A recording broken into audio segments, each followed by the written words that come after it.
Montegira guys. Hello Magumbo. Muri say Magumbo. Montegira guys nakani chinda ndadya nchimanya wedwe. Ndaita kudya ndichimanya vanonoka kubika asikana. Ndaita kudya ndichimanya ipo vanasanda papedza kana kudya. Ndikaona kuti muridzi wenyaya guest akutofona. Ndikati andongopedzisirawo pa live kuti ndadi. Apa ndiri kudodya. Ndiregei. Vanonoka kubika. Ndaona kuti zvinhu zvacho zvakaoma sauna unga chibva kuchechi so mona right tiri kufamba tave pa108 nanzi naiseti. Thank you Petrocious, thank you thank you very much, thank you. Right guys, nasi nyaya tinayo nyaya inorwadza, inyaya inosiririsa. Right, Sisi Slick Raw, please do not go anywhere. Do not go anywhere. Slick Raw, do not go anywhere. Tichanida help yenyu soon after this live. Soon after this live, Slick Raw, please do not go anywhere. Make sure you are here, you are glued with me here kusvikira live yapera. Muneni pano. Moto make sure matogara yenyu basi itoisa iPhone pa charger. Sisi Slick Raw, you are not going anywhere kusvikira live yapera because pakaipa. Right guys, tapa 147 right. Dedza ivamwe guys, ngatida nevamwe. Tapa 150 yeah. Nasi tiri kufamba.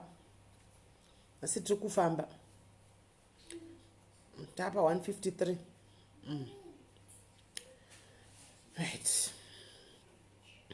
Hanzi nasi ndaibatawo live nasi zebu hanzi ndosingona zvimunya asi munenge muchitoona oka. Hanzi ndipe ongwani. Munoziva kuti heti yakavharei guys, yakavhara zviri mukati umu. Yakavhara mabhanzi. Guys, ndandisina mbodya izvo zvinachangopedza kudya nakuseredzera ndina. Mukawawo ndichiburitsa mweya munongondiregererawo. Anomuona because kana kuseredzera kwacho nasa ndaseredzera muridzi ndobva atofona kuti ichihandei palive ndave ready. Ndasara tombopedza kugadzirira. Saka mukanzwa onsa ndari tapa 182 ndichingoburitsawo mweya pana asara tomboida kana unoburitsa mweya kutoilet. Munongondiregererawo wanditi maona. Right. Dedzai vamwe guys.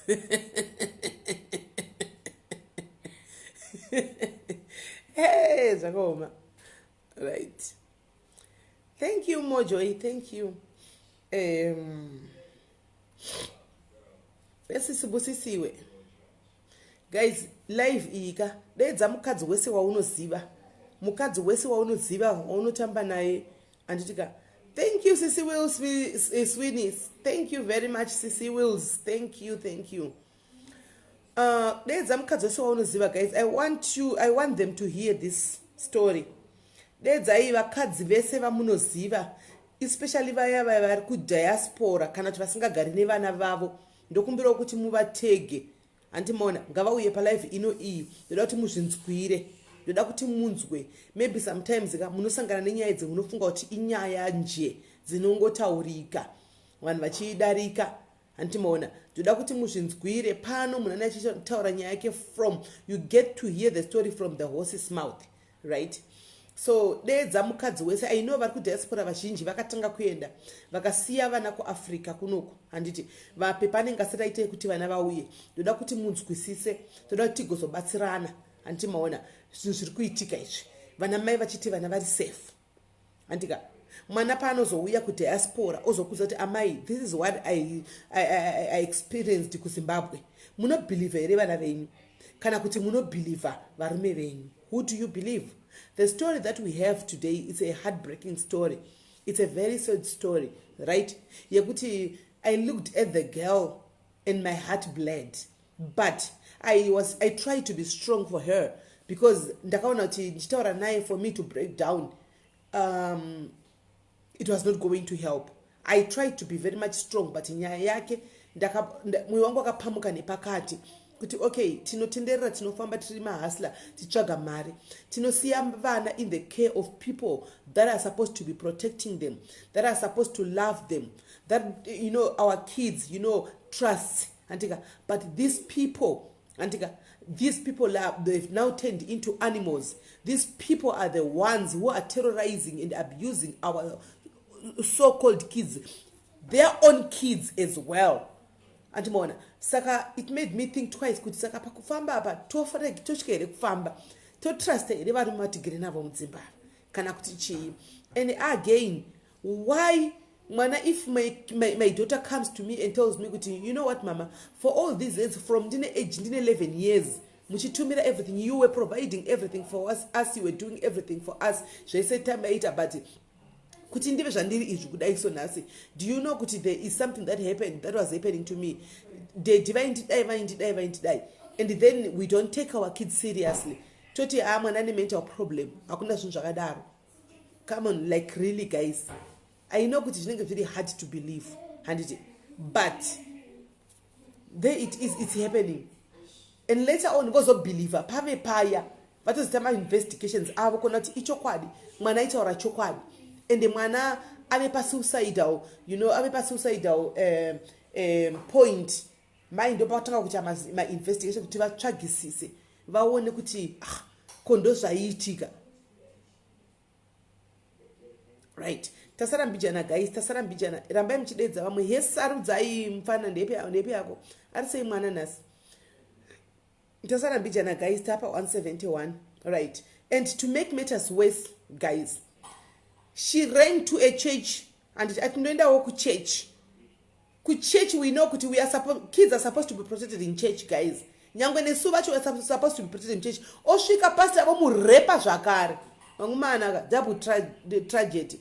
Animona pastor anofanira kunge vakamuprotecta mwana anditi varimo muchechi imomo vachiprotecta youth yese kana kuprotecta Sunday school kana chi, handimaona pastor voita advantage yekubata futi mwana, handimaona vorepa mwana, handitika come on guys, mwana oudza zvakare vanhu vakuru hapana nomuteka serious.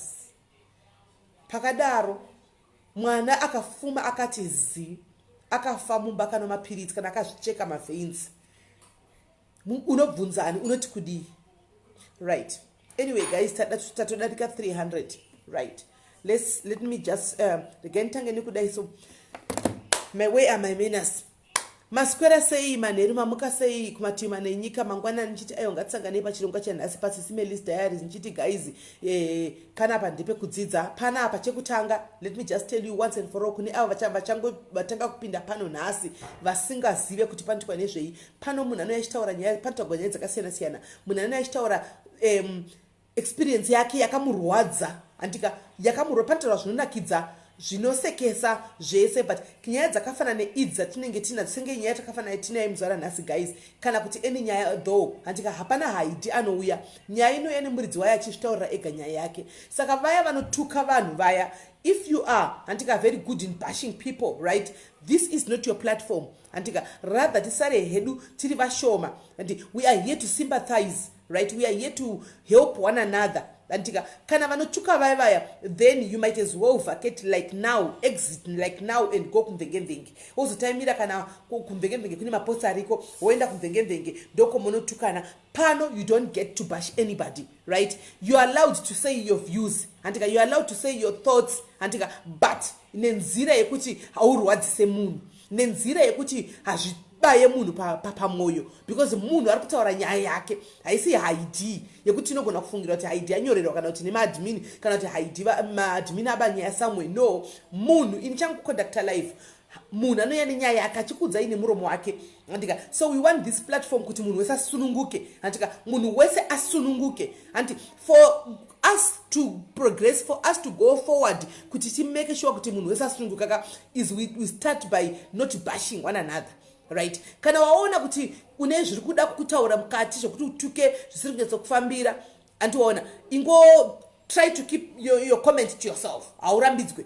Handika try to be human, try to keep your the comment to yourself. That's the more reason why I separated Sis Melly's diaries and Venge. Zvintu zvakasiyana, because kumvenge right now dei anga ari kuenda kumvengenzenge tiri kuita live naye ndichitaura naye right now anga dei anotanga kutukwa instead of people to listen handika nyaya yake vosympathize naye tobatsirana kuti tingabatsira sei kuti baba vapinde mujere baba vasungwe handimaona votsvagwa sei handika vanotanga kushaudha handi tinenge tine vana vedu imomoona namvengenzenge. That's why I splitted the two kuti pano handika vanhu vari matured vanouya nevana vacho vadiki kune vamwe vana vane unhu hwavo handiti vanokwanisa kuuya zvavo as long as vachikwanisa kuzvibata kuti vachaocha life vakanyarara vachidzidza vasingatuke munhu because pachauya nyaya dzese pachauya vari kuchita vari mudzimba hatina judgment atinopa tinovabatsirawo murudo tichisekana kuti tichivaonesawo madangers handika ekuita zvinhu zvavanenge vachita zvavanenge vachita izvozvizvo pouya pamwe mumwe musi kunouya mhondi chaiyo inoti ndakauraya nemistake handimaona hatingaituki handimaona tinongobvunzawo mubvunzo tongomuonesawo zvatinomuonesa mune zvakanaka kuti munhu wese asununguke because mukatanga nekutuka mavharira vanhu kuti vauye vataure nyaya dzavo. So pano hatituki ndangoti mugare makadi makaziva izvo zvosatendera mberi. So guys chirega ndichimuudza kuti kana mweya wekutuka wabata ichokwadi unomboenda kutoilet unozvituka ikoko handika and then wozodzoka zvako. Gai ndichimudza kuti afone manje.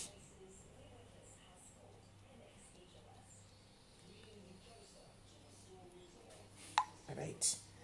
Achimudza manje kuti afone. Anyway, angachiita semunhu akasangana zvakadai somwana mudiki. Atondifonda chiti Simeli ndikuite nemadeko kubva pandakataura nemandakurara. She's not okay anyway. Haanambowana professional help mwana uyu. Haanambowana professional help. So atotaura hanzi ndarara ndine anxiety. Hanzi ndichiita kurohwa nehana kuti ndikunotaura nevanhu vakawanda papage penyu but I had to comfort and that look, this is the beginning, this is the start. Handika tell yourself that I'm going to be this thing and I'm going to do it today. Now she's calling. Hello, Mary. Hello. What do you say, Mary? Yeah, I'm saying. Mushe right nhasi takupa zita rekuti Mary ndo zita ratinaro ratakupa panapa ratichange tishandisa because we are trying to protect you. Handitika.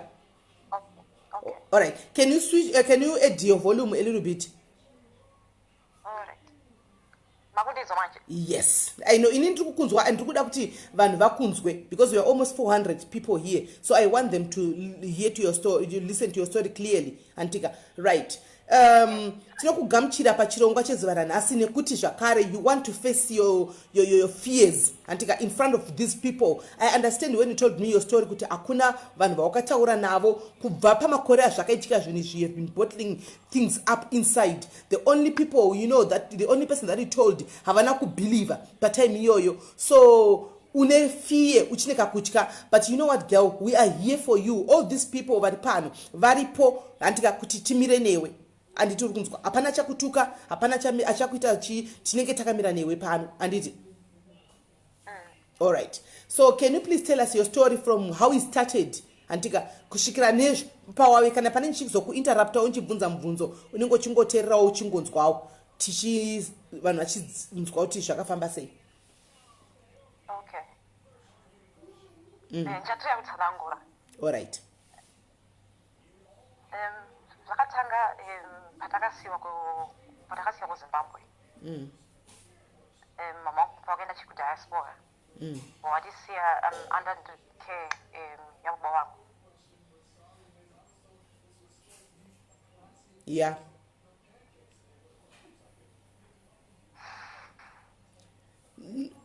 Don't worry, usatye, usavunduke. Don't worry. My love nema likes are kuma when the people are kuti hugs to you, Mary. You know, people are hugging you, people are giving you all the kisses and likes and loves. Don't worry. I told you earlier on, tell yourself you can be this thing. This is a start. Let's go ahead. In the Ramberi.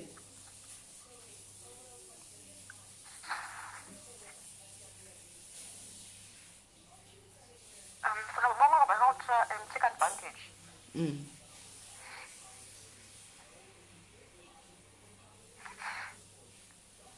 Okay, we'll give you 2 minutes. Okay, you ucheme. Okay, take your 2 minutes. Ucheme.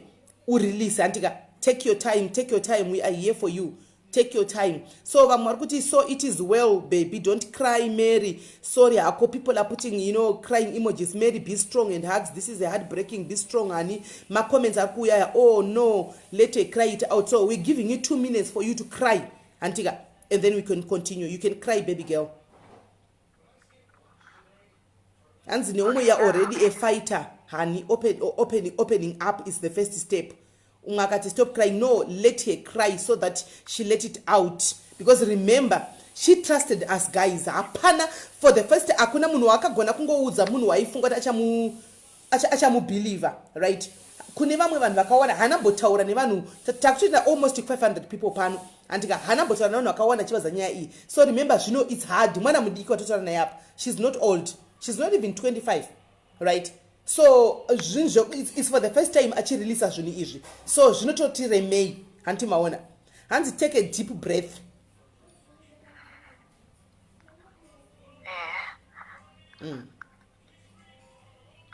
Saka pandakasana under the care vakabva tongotira advantage.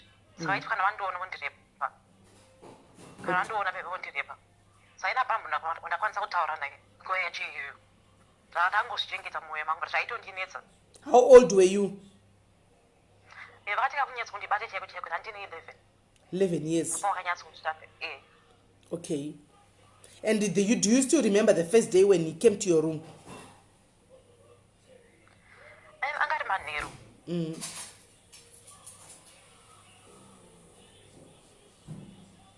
Vakatenga kuzvitanga. Okay, 11 years handichika 11 years kuZimbabwe. I think mwana anenge ari you were in grade 5, right? Right. Vachipinda muroom mako iwewe kuti vakubate iwewe vakapinda vaine statement rekuti chi? Apana zvakanyanya kutaura ndaonzwa inini ndakatora muso wacho irewe. Ndamona vatova musoro pako. Okay. Vakadhakwa. All right. And semwana wakavhunduka obvious. Wairara uri wani muroom mako. All right. Saka hauna kwanisa kubvunza daddy what is going on? Ndakataka kuchema. All right. Because it was painful, right? If I'm correct. And then pawakachema, what did he say? Apana vakangoramba vakangonyara. And then he kept on doing it. Okay, and then rakomberi.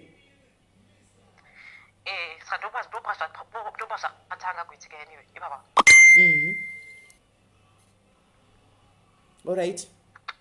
No, I'm receiving a message. Somebody wants to share a story as well. I've to send a message. And so Smelly, I would like to share my story. Okay. Hold on. Listen, caller. I'm going to send a message. We'll come to you. Let me first finish na Mary. Then tozo uyakwa uri wewe. Anchata ore starako. I believe uturi mu comments. When she's done, then you can come up ne uchaso uyawe iwewe ninya yako. You can go ahead, Mary. Saka zvakabva pachingoitika pese paingondiona ndaingobvongondibata. Saka ina pana munhu ndakataura naye kana sikana unaitamba nawo apana munhu ndakambotaurira naye kuti ndozvakachitika. Ndaingoitawo semwano chingoti zvichanako chingoramba ndakangonyararawo kuzi mai angu anga asipo. Saka pandakazoenda kudiaspora mapepa amhonga aizoita manje. So okay, hold on. Vakatanga 11 years wakazoendawo kudiaspora wave nemakore mangani iwe? Ndanande 14. Saka are you saying 12, 13, 14 but 3 years sei dzivaingokuita izvozvo baba? Panenge vangondona but vakazonge vakuregera panenge time teve ndakasvika ku30 vangasisinda okay. Vasikanawo vanga vakuita vamwe vakadzi, right? Iwo wangosati paunga wave kuma 12, 13 apa wangosati wave kumenstruate here kuZimbabwe? ndakasvika kumenstruate ndinenike ndine 14. All right, okay, all right. So all right, go ahead. So kuZimbabwe maigara iwo, it was you baba vako nevanin'ina vako anditi? Hapana umwe munhu aivepo kana we ukamai kana anybody aiuya kana ukuti akwase kubatsira also kwakusina? Anova aingoya vachingofakacha but handisingabvunyi kutaura nakuti zvachingoitika. Vaiva vachingofakacha zvangoti vakuya zingotora but kuti ndingataura nawo kuti tionze kuti zvanga zvakamira sei. Aiwa. Okay, all right, go ahead. Then you went to diaspora mabuda. Okay. So mapepa azobuda maenda kudiaspora. And then because mai vangu ndinechigumbonawo kuti vakandisiyire pakaita so saka time andakaya kudiaspora ndaisinoiti kuchigumbo mai vangu. Alright. Tasirombonya kumbonzwisisanawo. Sekuti waifunga kuti vakakudhambai. Alright, yes, go ahead. Chitavera kuwana kune also vanombozviziva zvandakaita go through. So zvatombonditora nguva yakatoreba kuti ndivaaknowledge kuti ndiyamai vangu. Because paimwe time ndakatomboti pandakada kutomboti ndivarase ndivadisown. But ndakabva ndangovatambira ndiwamai vangu ivava. Saka time ndakatozomboyangu but ndakabva kuchikoro saka pane time ndakasvika 18 manje. Saka are you saying kuti kubva pa13 years wakapinda mudiaspora hauna kutaura kana kudza mai vako wakaramba wakanyarara? But waingovenga mai vako because waitoti mai ndo vakaindiita kuti ndiche go through zvandakasangana nazvo kuZimbabwe because vakandisiya kuZimbabwe. So mai vanga vasingazive chinhu, right? Saka pamakaenda diaspora baba vakaenda wei? No, vakasara. Okay, baba havana kuenda vakasara, right? Saka wave ne18 what happened? Ndakazotaura ndakazokudza mai kuti ndozvakaitika. Patai pacho pandakavaudza vana kuzvitambira. Okay. Kuti maybe ndiri kunyeba kana kuti amene vafungira vaite fungo kuti maybe ndiri kuitira maybe kuti ndiri kutaura kuti zvaattention seeking. Okay. Vana kuzvitambira. Saka ndakabva ndangosiyiwo nyaya yacho but zvakandirwadza kuti ndakwanisa kutaura so avaza kunditambira nyaya yangu but angosiyamo zvakadaro. But zvakandiaffect zvakatooma because pane imwe time pandakazo after 2 weeks ndakabva ndamwa mapirizi ndikatambira yangu ndife yangu madamwe hangu overdose yangu madamwe handina hangu kune vasikani vakandiona ndakasvita ndichibva kuchikoro kune vasikani vakazondiona ndo vakazoedza ambulance ndakazotorwa ndikaendza kuhospital. Alright, uri kudiaspora ikoko? Okay. Saka time ndaenda kuhospital kune vaida kundikansela and everything ndakazoti ndazviitirei au my health workers chichina mental health workers vachida kundotisa kumba sei chichichi ndakatovapo imwe nyayo yekutonyepo zvako ndaida kuti vandisiye. Okay. Ndakaudza yakuti what was going on. Okay. And then yakopera nyaya yacho saka pakabva chimwe time kuti vamuza vakomana vangu vakuda kuuyawo kwandiriwo here and then but relationships handisina interest emarelationships ndakona kuti kana mukomana zvokuti ndingoita zviseko kuti ndingoita mukomana but zvasikatobolast ndaitori problem wechana ndada muone chendaida kuti nditokaurisa enga yanga yasinayo yekuti handiri zvarume wanenge ndangoona chindinotokaurisa ndibvise enga yangu ndivaona kuti ndinorwadziwo. Okay. Saka waiti wakazama kuti uite relationship because wanga usina interested nezvevarume waitira relationship kuti uite revenge ukaurise varume ava because of something that happened to to you zvakonzeswa nababa vako.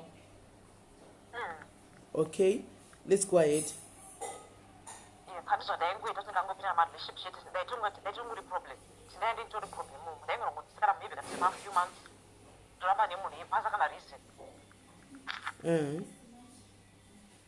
Saka ndakabuda kufuda ngeye saka vese vaingoese kwandichi ndikabuda ndikana kugomwa cheko chaipo chaitonetsa kuti wandigumire ndotanga tototuka nemunhu yeye just kuti ndakagomwa chete. Saka vepana yangoona kuti ari kuda kukompleshepe ndatomuramba. Okay. Ndangotaura zvangu kana kuti ana cases kana kuti ana hagi chichi ndaiva ndangoona reason kuti ndiramba renda ini zvandaingoita so zvakazoitika manje zvakadaro so saka pane mukomana aida kutombondiroora so ndikatobva ndatomuramba naye just because of that aida kutondiroora but ndakamuveka pakastori ndandisi.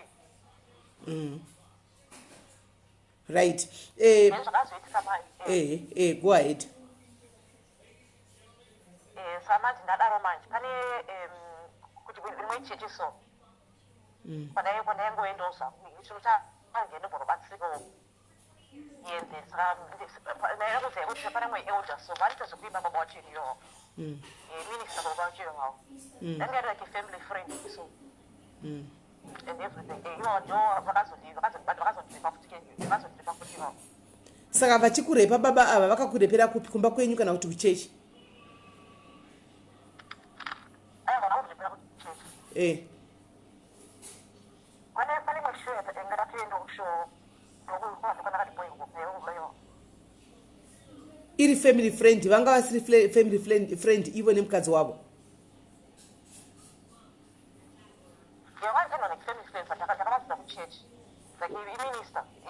Okay, so alright, so hapana wakagona futi kuudza kuti ndo zvaitika?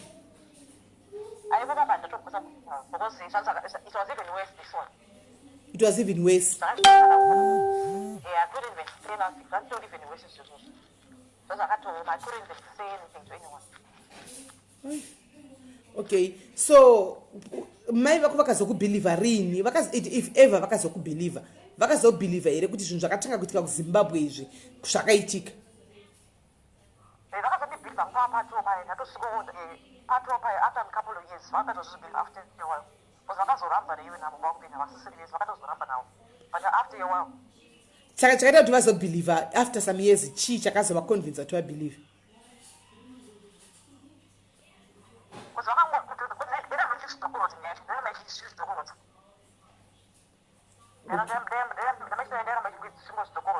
Uchingovaudza. Okay, so pavakavaudza iwewe amai havana kuripotawo here kumapurisa? Ndasvika kuno kumanje ndakada kumbofambira nyaya cheni but zvakanzi nyaya chiti haina kuitika muno munyika muno zikuti munomunozovenyu ndakati nyaya chaina kuitika muno ndakada kuti nyaya ndakati nemapuse muno mine ndakati nyaya chaina kuitika muno saka zvinotonetsa ine noripota kuZimbabwe ndozvavakataura. Saka zvakabva zvangopera zvakadaro. Ko mai vako havana kuzama here kutsvagirawo professional help? Papa vanombonye kuita kuti mapurisa acho pavakauya vakandipa like macounselors nematherapist kuenda kuti vakandirefer, but I was not interested in your time yachino.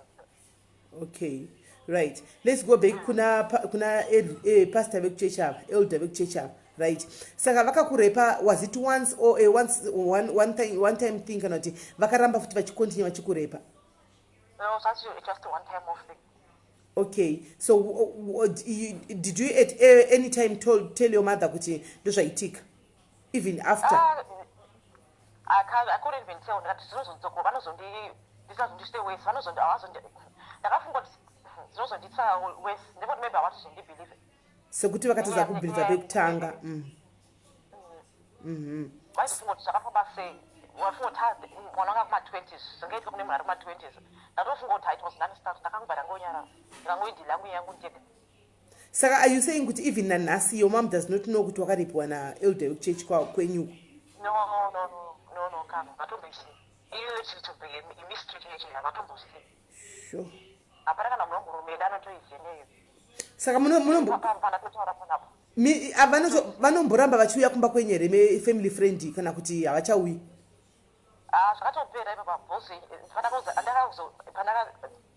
ndadaro manje ndakabva ndaita nhumbu. Wakaita nhumbu and then okay. Ikaenda kupi nhumbu yacho? Saka ndakaita abortion. Wakaita abortion.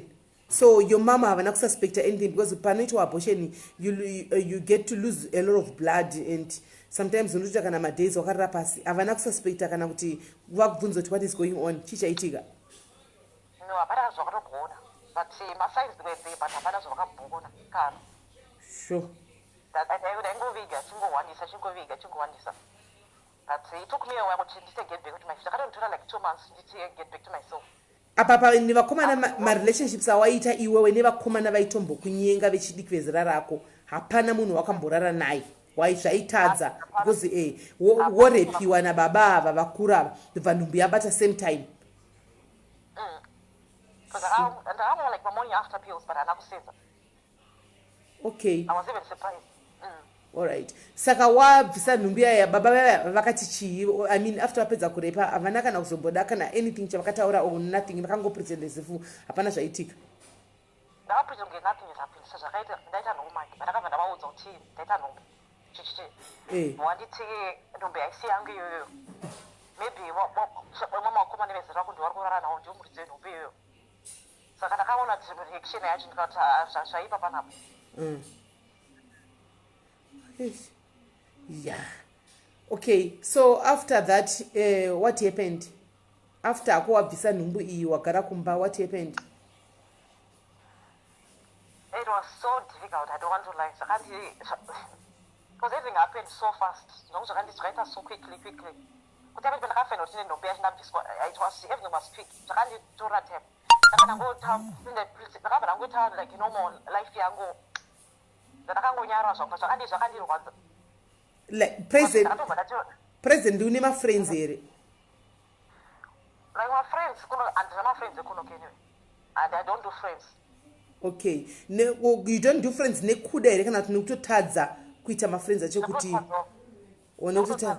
are you in a relationship like currently? Ndiri relationship. Saka did you tell the guy you are in a relationship naye kuti ndo zvakaitika? No, because akazouya like ndakataka kuzomudita like after like a year after everything happened. Ndoba ndakazotaka kumudita mukomana, but I have not told him. He doesn't know anything. All right. So he doesn't even know. Okay, so this guy, when sorry to ask this kind of a question now, but here it's not compulsory to answer for you to answer if you don't feel like, right? So mukomana wako ipano kuvizitira, do you sometimes sleep with him? Okay, so even chirakakubata, do you have feelings for him? Kana kuti kungoitirawo like mamwe relationships before ikungoti ndingonzi ndine relationship? I think your problem, I don't have. Hauna ma feelings. Hauna ma feelings na. I don't. Sure. And iye pachake anofunga kuti une ma feelings naye and he wants to marry you. Yo, this is deep, right? So panaya ya elder vekuchechava sezvawanga ku foreign land and there was proof yekuti wakaterminator, wakatry here kuripota kumapurisa? Handinombora kana simba racho, ndeda ngoti you know what, andikafreeza but let me just do what's best for me at the moment. Okay, so aunatomboita kana pfungwa dziri suicide or whatever? No, handina. Right, so zvinhu zvane nguva yakadii toti palast episode yaeldava up to now une nguva yakadii vakubata?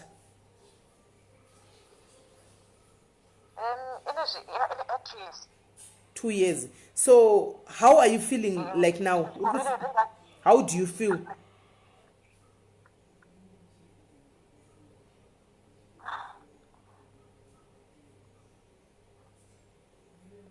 How do you feel about the whole incident? Zvinogara zvichikubata?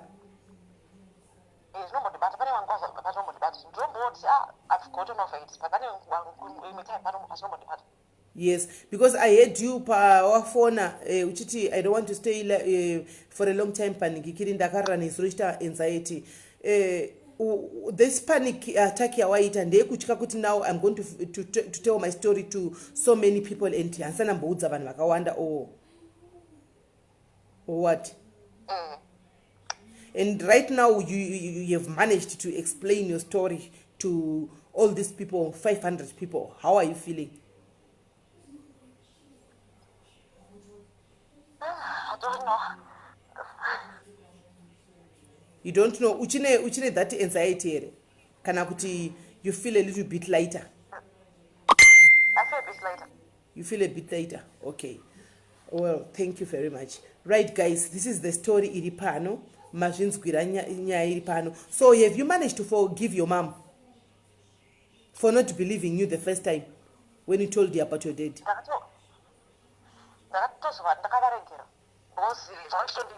need to forgive. Also, all right. You know what? Okay. So I will not only that resulta ku drinking and drugs and whatnot pawanga vasingakubhelieve apa ndaitombomwa hangu yeni then but panenge ndandine-addiction because ndakapinda problem yekuti ndaimasturbata waimasturbata when was that? How old were you when you started masturbating?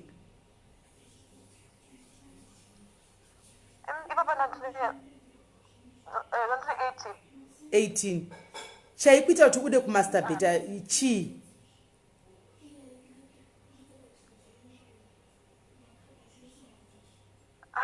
ndakangotanga pane time ndakatenga kuti ndakakuudza munhu wangu time yacho and after like a couple of months maybe closure I don't know what but saka did you try to get help panyaya dzemasturbation idzi kana kuti did you stop masturbating?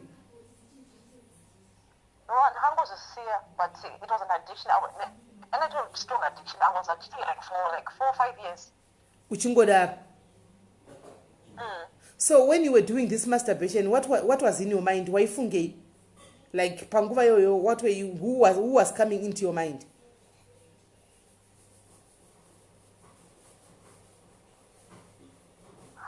They don't want to see time I can do.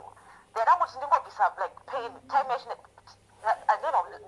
They must be that good. But I'm not known what see. Look what you're pain here. Okay, so you'd find pleasure in yourself. Kuti ubvise pain inenge iri pauri. So eventually you prayed and you managed to stop. Okay, do you have a glass of water with you there? Imbono wa mvura bijana, just drink a glass of water. Right, guys, this is kuneva changoti bata ndo nyaya tinayo panapa ya Mary. Anditika Mary was raped by a father when she was 11. Anditika when she was 11 years old, she was raped by a father for years. Kusvikira asvike pa 13 years, 3 years baba vachingomurepa. Anditika vachingomupindira vachimurepa vakadhakwa, right? Nokuti mai vanga vakunda kudiaspora saka vaifunga kuti vana ndavasiyira baba vari kuchengeta vana. Little did she know kuti baba vari kutorepa vari kurara nemwana, vari kurepa mwana, vari kufoseredza mwana 11 years. KuZimbabwe mwana 11 years grade 5, right? So mapepa akazobuda emwana, mapepa evana abuda kuti vaende kunze kwenyika, mwana akazokwanisa kufamba akatravel akaenda kuna mai. Asvika kuna mai, she kept this to herself. Hakuna wakwanisa kuti audze. She excluded herself from everybody. She could not even have friends. From what she told me, she could not even socialize with anybody, right? And then when she was 18, she tried to tell her mom kuti mama pamakanisiya she according to her, she had this anger inside of her kuti mai makatisiya kuZimbabwe mukauya kudiaspora. Antika saka ivenga mai vake, but hana kukwanisa kunge avaudza kuti reason yekuti avavenge yanga iri yechi. Handiti even 18 years, that's when she managed to tell her mom, do you know pamakatisiya baba vaindibata vachidai. Apparently the mom couldn't agree. Antika couldn't believe it. Havana kubvuma kuti ndo zvaiitika. Antimaona vakafunga kuti mwana ari kunyepa. Inove zvinhu zvaimurwadza, zvakarwadza mwana uyu, but to the point yekuti even kuvenga mai vake zviri more.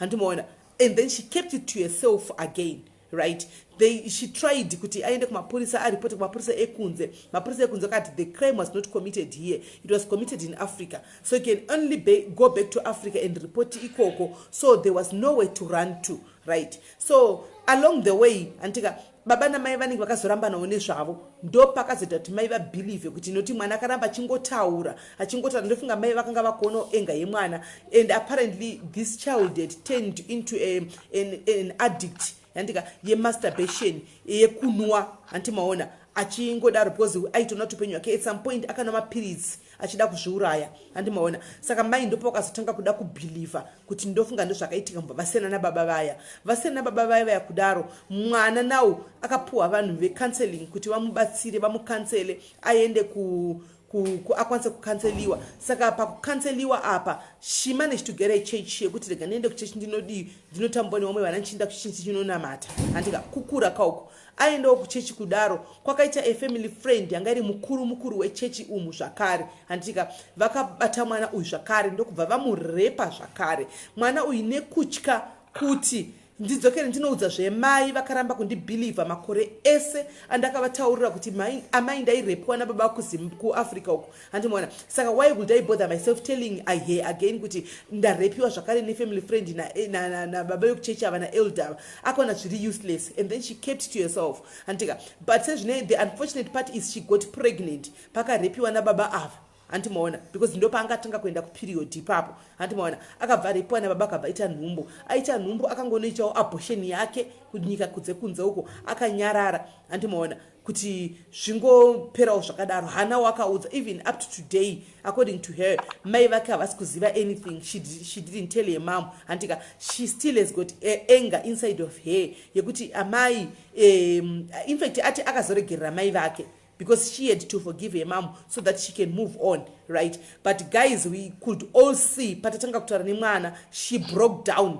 pano asatatombotaura nyaya yake. She actually broke down akachema palife. She's not even watching the life ari pafone, right? But akwanisa kuachema zvinotadza kuti mwana uyu haana kwa zvichirimo zvina kwazvakaenda. She said kuti she tried to have several relationships, right? But azvibatsire because 2 weeks ikaita 2 weeks relationship inenge yalasta. Mukomana kadanga na kungomuhaga anosnepa. Mukomana kadanga na kungomubata kana kungomu zvimwe zvazviya anobva afunga zvinhu zvekumasure zvazviya. Handimoona the good part is she managed to stop this masturbating addiction yanga ave nayo. Handimaona so ndo nyaya ine mwana iri pano. So baby girl Mary, baba vako right now where is he?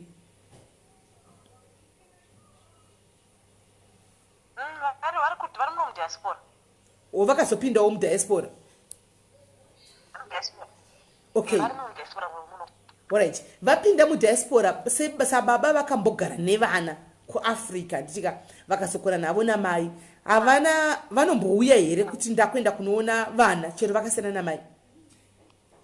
Nditombotaura havatombourira kana basa kana kenis kana maintenance kana utoti kana kuvabhadhira kuti havana kana kenis. Kubva zvavapinda mudiaspora hamusati mambosangana? No, takambosangana nawo here but inozvakire time. Right. Saka pamakasangana navo baba wakafila say how did you feel iwewe uchivaona? Zvakandirwadza. And Ivo he acted like nothing happened. Wow. Okay, but do you know where he is in diaspora?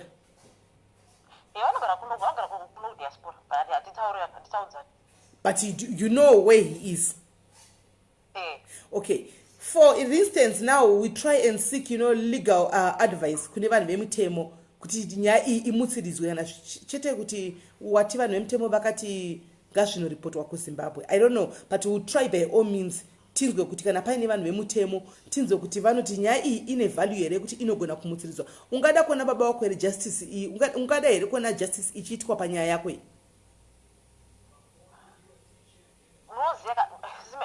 Time yekutoti handitomboziva because baba vakutorwa ropa vari murwero ndakatongowasiyo mukumamwariwo munhu akazotanga kurwara ake murwero vari kutorwa rozopa variwo. Saka hausi kuda uda kungoti zvipo iwewo ungopora hako hausi kuda kuvasungisa? Ndokongowasiya zvangu because semunhu akutorwaro pavari vakatonzi munhu akutorwaro kosiko ningirikiri pastor vekuchechi ava elder. Maybe elder vachiwava. Unoda here kuona justice ichiitwa pana elder? Unoziva pavanogara? Ndinoziva ngwaro hatigari ndikuside kunokundikinawavo but ndinoziva kuti vanovananoka kuti. Right. So this is what we are going to do now. Zita raelder ndinaro zvese unazvo handiti? Right. So what we are going to do is tichabata vandozivawo vanchafonerawo vandozivawo vari kunze kwauri ikoko handika vatsvage baba ava handika baba ava nyaya iyi imutsiridzwe yaelder ava imutsiridzwe sezvo wati yababa iyi ngaingopera yakadaro. Elder ava he has to face whatever the courts antoona because zvakaitikira kudiaspora ikoko. Saka I think mutemo unotofano ende marecords kuhospital yekuti wakaita abortion ariko antoona evidence iriko. Exactly, so that the justice iwanikwe iripo anditiwaona. So guys, yeah, kana varipo vari pano apa guys vanoziva kuti how can we go about neizvi kana kuti vemitemo varipo anditika vanokwanisa kuti vatibatsira right now kuti monster iyi inonzi elder yekuchechi. Elder kuchechi ndichisa mwana wangu kuchechi achienda kuchechi inini anti ndinenge ndichitotarisira kuti elder anofanira kuprotecta mwana wangu kuchechi. Vakaona mwana wangu afanira kunge vari kuona mwana wavo, but kana elder vakuona mukadzi pamwana wangu votofunga kubata nekurepa, then it's so wrong guys. Apa we need justice antika to be done. We need to see justice anditi kuti tikwanise kuona antiona. So anzi ma siblings Simeli, whose siblings? Maipo pane munhu ati maipopi vati hanzi is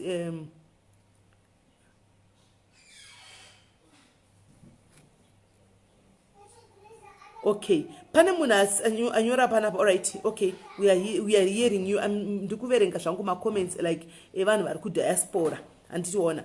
Let's hear kuti vanhu vekudiaspora vanotibatsirawo nei. But anyway, I have somebody in mind anditika tinzwewo kuti vanhu vari kudiaspora, how best can we do it? Vanhu vari ku-UK, please help us. Andika if you are here anti unoshanda andika unoziva kuti unoshanda kwazvinoitwa kuti kesi imutsidzirwe elder ava andika justice iwanikwe pamwana uyu. Mwana uyu at least ave relieved achionawo elder ava vachimiswa mukoti andika maybe that's how she can overcome zvakasangana nazvo antimaona. So iwewe baby girl, if we are to find somebody who's going to cancel you, do you want? Yeah, I don't mind that. All right, so I have somebody here aripo pama comments up. She is there. Okay. She's there ikoko kwa muri ikoko andika. So what I'll do soon after andamudza, so I'll give her your number, ndokupa number yake andika mutaurana kuseri andika WhatsApp, and then I don't know kuti mcheta ma sessions mangani, how I don't know. And so do you have anger issues? Yes. Okay, because of what happened to your father. Saka autokwanisi kana kutamba nevamwe kana kuti ungasangana pane vamwe kana chi unokurumidza kusinepa.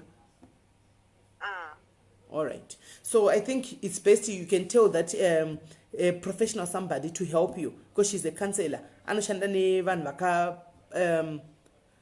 hanzi havana kubatwawo here. Okay, hanzi your siblings havana kubatwawo here? No, takavabvunza vakati no. Woma siblings vakati no havana kubatwa. Because vakati vakudzivadzawo takavabvunza, but I think maybe ma problems so because vakumamerija varotara zvakawanda but vakavabvunza vakati no. Okay, so asi pamanga muri kumba ikoko muri kuZimbabwe hapana chimwe chinhu iwewe chaunogona kufunga kuti ususpect kuti maybe I saw something man kuti vachibata kana mutwini wako kana kuti vachibata kana kuti vaningina vako? Aiwa.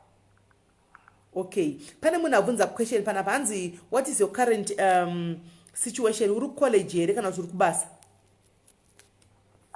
Chikoro ndakatobudawo zvangu because ndatine ma problems so nyaya dzangu idzodzo. Okay. All right, hanzi ndinoshanda kuchikora handina kukwanisa kuzoenderera mberi because I left because of these problems idzo dzakaitika idzi zvairamba zvichingodzoka, so I had to quit school anditi maona. Hanzi maive pave pasina maid here pamaigara kuZimbabwe apa? But tatinaye. Saka maid haana chakaona? I don't think so. Because I got off most of the time. Okay, maid vaizvita or maid are off. Okay, all right. Vamwe varitaurawo zvavanofunga kuti the healing process will be hard if you do not get justice towards your father. Ngavanorwarira kujere. I don't know now ifungwa dzevanhu wedzo, but we cannot tell you andika what to do. Andiwana iwewe ndione chi ndiwe une final say. Kuti no, I don't want my father to get arrested, I want to move on, but this elder I want to what I want him to get arrested. Ndione fine now, so we can't force you. Kana wazochinja mind kuti ndikuda kuti baba vangu vasodai ndaraunda anofira kujere ikoko, still you can come back to me une number dzangu, and then we talk again to make sure kuti vadi vaenda andichika right. Pane anybody ari muma comments guys, she's still here, who can help us with any idea or any advice or anything that you can say, because we have her online right now before she drops, because I need to give her time to rest. Or tell my comments, and then if you people are going to call muchi taurosha muno mashoko yenye nyaradzo ekumcomforta andichika, then she will be listening ari pa live ari ku asiri pa ningikiri. Hanzi, what's the name of the church? Pane abvunza kuti what's the name of the church? Ndi pane mukadzi musikana abvunza kuti what's the name of the church? Church andikatauri. Bozingatusokozeresa. Okay, church ungata. Okay, she says she can't name the name of the church because anoshika kuti zvinokonzeresa. Andika, but I believe kuti zvichabuda pachabatwa baba ava sezvo ari kuda kuti baba vabatwe nekuchechi kwacho, ndo she will be able to tell the police nekuchechi kwacho kwazvaikaitikira kuti nekuchechi kwaienda anomaona. So right, sisi slickro hero basa ndakukuenda iova mwana uyu. I'm coming to your inbox again. I think now you have 2 people vamuri kudhila navo handichika, these are your kids vamuri kudhila navo vamuchafunga kuti mubatsirewo nini apo neapo. Ndichange ndimubvunzawo kuti how is the therapy, how is the counseling, tinzwa kuti zviri kubatsira here kana kuti kana zviri kunyatsobatsira, then we look for another one handichika, also to help you kuti mubatsirane navo vana ava kusvikira vaita get back to their feet, kusvikira vakuitawo marelationships anomira anoonekera, kusvikira vavewo kudzimba dzakusvikira vapora. todawo kuti one day azodzoka pana chitenda kuti ndangoyawo kuzotenda kuti ndakabatsirika pano, mufunge iko zvinezvi I've overcome my fears antimaona. So right, ndo nyaya iripo. So Mary, thank you very much for sharing your story with us. Antika, I'll keep you connected nemunhu uyu so that motaurirana antika to moita WhatsApp group. I don't know how you're going to do it, WhatsApp group or whatever. Muchikanselana muchifonera sezvo muri ku UK, I think you can zviri cheaper. You can WhatsApp muchifonerana muchidi muchita zvamunenge muchita.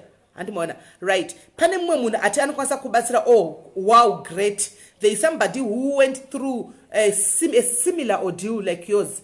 Inindo isiva. So she's saying she can also help you emotionally as well. So this is what I'm going to do now. I trust her. I'm going to give her your number as well. Ndokupa futi number dzake futi. Antika, waonenga uri comfortable naye.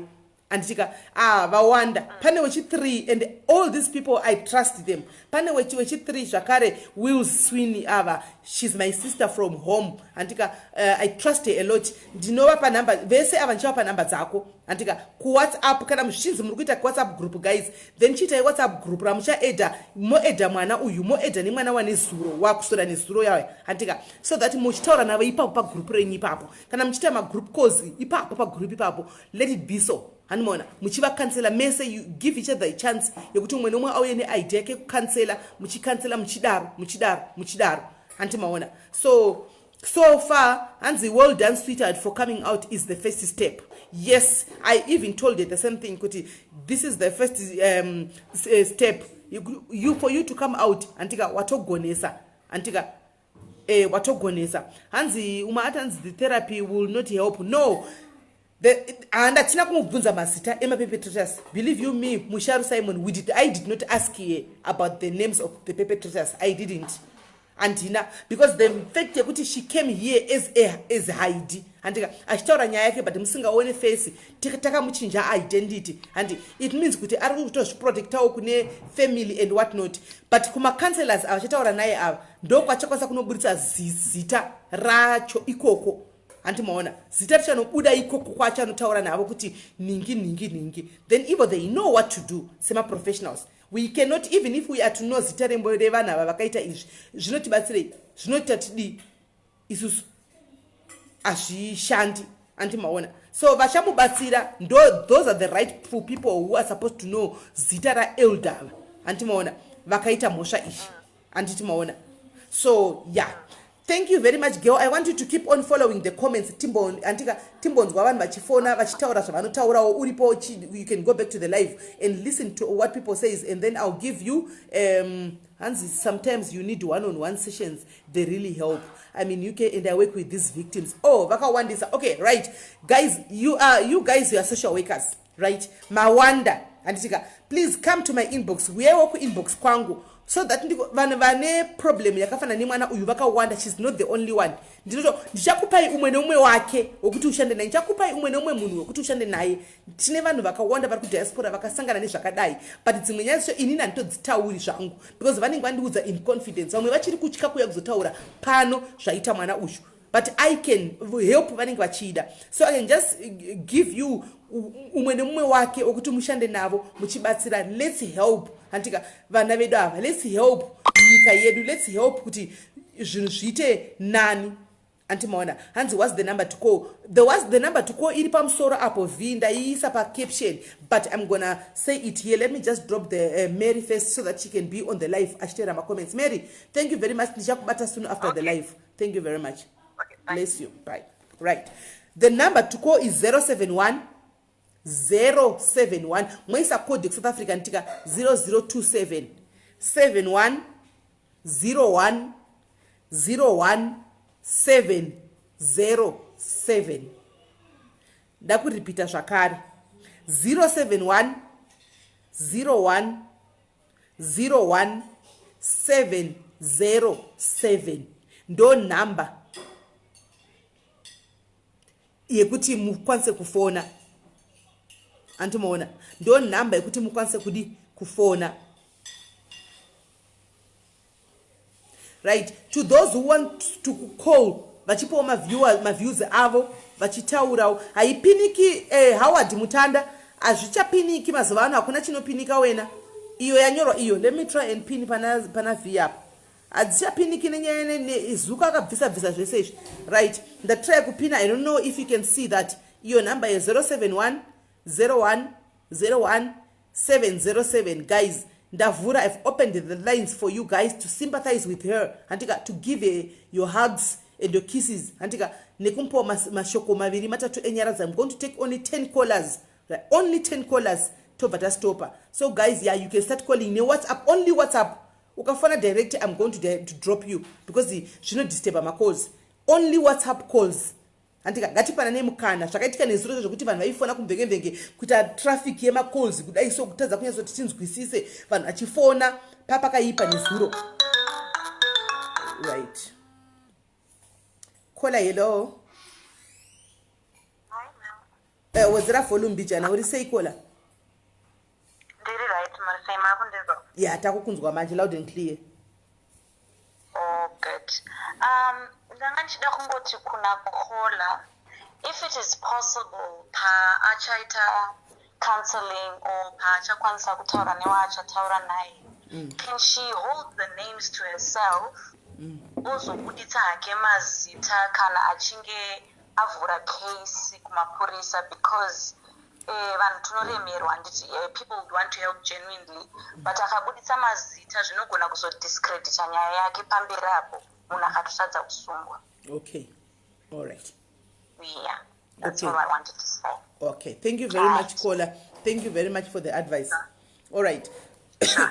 So, excuse me.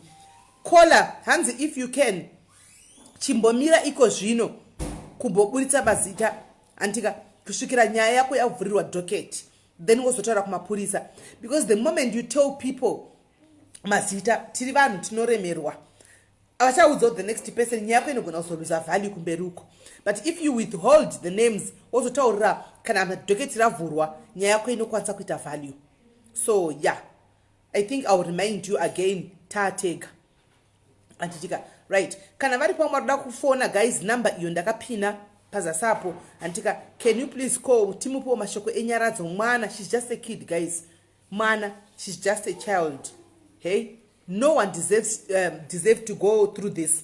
Hakuna mnano deserve. Even chero chembera kaida seni chero munhu chero ani. Imagine kuti pa 11 years guys, baba vake vachirara ni mwana 11 years.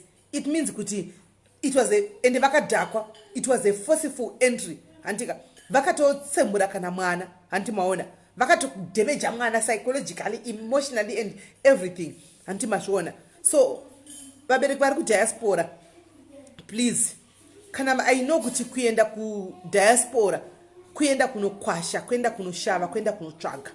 Kazhinji uchienda unoenda uchisiya vana, hauingoende nevana, bepa rinogona kutanga kubuda nderako handiti. But kana vabereki ndinokumbirawo kana vana vachinge vazokufonera iwo vachikudza kuti ndio zvatirusangana zvo kuno vangave bankuru, sekuru, kana munhu wemuraini, kana murume wako unodisisa iyeye, kana mwana achinge akuudza kuti amai ndo zviri kuitika kuno, do not believe that husband of yours over your own child. Please do not believe your brother over your own child, because there is no reason ekuti mwana angofuma mangwana makusera achiti ndakarepiwa nababa, kana ndakarepwa nasekuru, kana ndakarepwa nemurume pa next door, kana ndakarepwa haminoti nani handimaona pasina chiripo. Where there is smoke there will be fire handimaona. Where there is smoke there will be fire handimaona. Please do something handika, and let's make sure kuti vana vedu ava they are protected. It's our job to protect our kids, right? It's our job to protect our own kids. It's also, if we don't protect them as mothers, and who is going to protect our kids? Tiri vana mai tinovhumbatira vana vedu. Whatever that we are doing kunze kwenyika, chero ndikanzi ndahura nhasi handihurire kuti ndidye Nando's kana McDonald's inini. No, ndinenge ndichihurira kuti vana vangu vaende kuchikora, ndinenge ndichihurira kuti vana vangu vaite zvakanaka. Chero ndikanzi nhasi ndatengesa ameno ndatengesa kana chii handimaona, ndinenge ndisingazviti kuti inini ndionekwe nevanhu, ndinenge ndichizvita kuti vana vangu vave noupenyu hwakanaka handika. But now tikaita kuti upenyu hwacho hunake tisingakwanisi kuti believe zvatinonzwa nevana vedu, then what are we doing in the process? Azvishande handimaona. Ende kune vari kudiaspora handika, I don't know how you operate handika, because I've never been to UK or to Canada or to Australia or to America or whatever, wherever handimaona. Mashifts amunoshanda ayaya vana venyu, make sure that you are leaving them in somebody's care wamuno trust, right? Kola hello. Kola hello. Kola hello. Hello, Sis Melly. Imbodzora mutukunzwa ndikutozvinzwa ini ndichitaura pane imwe device yenyu. Can you please turn off your other device? All right. Yes, takukunzwa imanje. This issue you brought is a very sensitive issue. After but now our sister, our daughter. Especially I'm also in the same place like him in the UK. And coming in the UK is a track and stuff like Sierra. We've been subject to abuse in so many people's name and relatives, but sometimes then I was putting single parent, I don't got to go to my now hands. You see what I mean? While we have to end up my church, we don't want to trust as a single parent, you are vulnerable, and we are not going when I'm big. In the country, the same thing, not elder church. But unfortunately, church, yeah, don't get Shinabata, you. We don't recognize my single parent, and then now they don't go to because they are the top of the church. Top of church. But these people were to come out. And just unfortunately, you demoralize, you feel demoralized yourself, you feel low yourself, you degrade yourself, but maybe when you need it wrong. Even relationships now, I'm just saying, at the moment, I'm a mature lady, but at the moment, my relationship, so you can't have a certain relationship. And the one who have been so not one of them that got abuse, and you I got help from Rose Maponga, Ari Kuno. So that's another person I know who help her. Saka, obviously, she told me when report the case because there were so many people in church that were claiming for the same elder. Because this kind of time that church, especially as me, I came to diaspora when I was very young, like 19 and growing up as a single, my mom was a single mom. Saka we suffered zvakawanda neviolence neabuse, but it's more wonder we don't get to speak out, people won't realize what you're going through. Even right now I couldn't even speak to my mom, Saka I understand mwana uya nenyaya kuti I'm in the same situation and when I need right now. My mom is there, but I'm beaten a lot of things. Yes, you went looking for money for us to survive, but we suffered, and at the end of the day, you never get a listening ear to what was happening because you were concentrating on, I just want money and stuff, and I was get around. But if you talk about this, right now, I've got kids of my own with two separate fathers, but it will haunt you for life. And you can't even have a proper relationship with abuse and stuff like that. And then when I went to the church that I pray, it's the Zimbabwean community church in Yemaboy. But I end up with church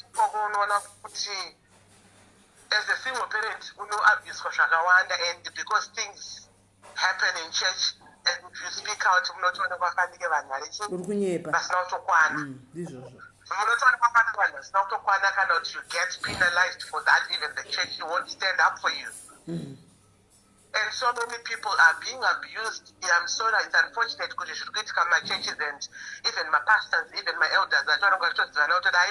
This one is a single parent cannot. We can do whatever we want with her, which is not good. Saga, our daughter is strong. I know it's hard.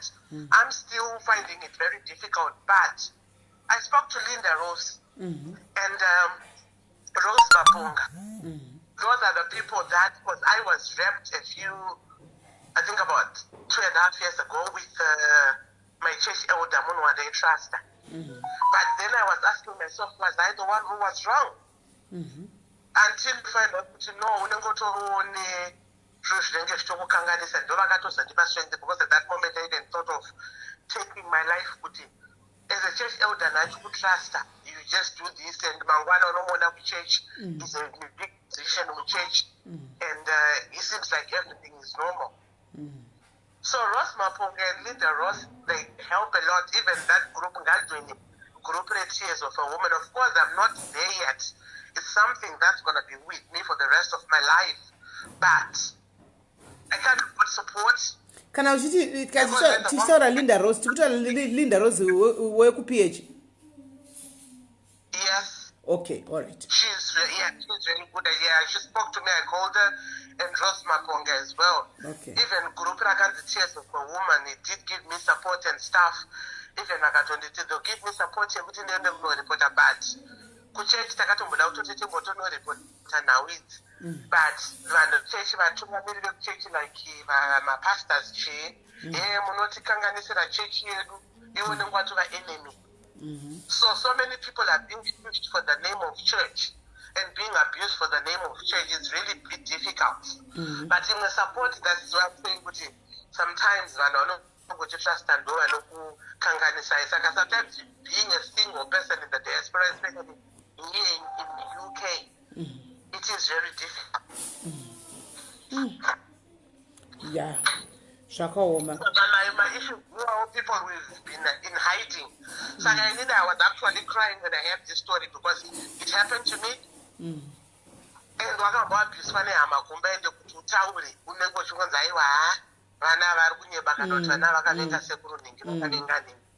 they would do to protect their relatives. But as soon as later on in life now, my problems are teaching professor, and that still haunts us for life. And we've got nobody to talk to about it. But it is what it is. You've got to be strong. I know it's a bit difficult. And I'm having a proper relationship. You can't. You feel like a failure in life. It's so many people can't come out, but especially these churches. I am really glad that you did this live, Sis Melly, because it's kind of helped. But someone may not be able to come out, but as women, let's protect our children. I'm a single parent that can get to the because you never trust anyone wakusiyira mwana wako mwana iyeye, but end at the end of the day mwana akataura. Sometimes mwana anogona kutaura, but sometimes you don't listen. After experience, you don't listen to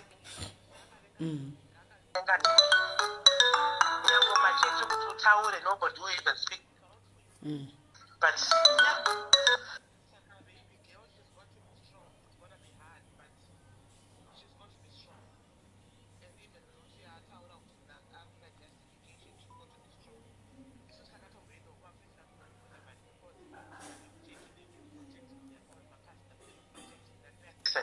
Because it's been happening, it's kind of the system you know it. You will not want to go and do work out.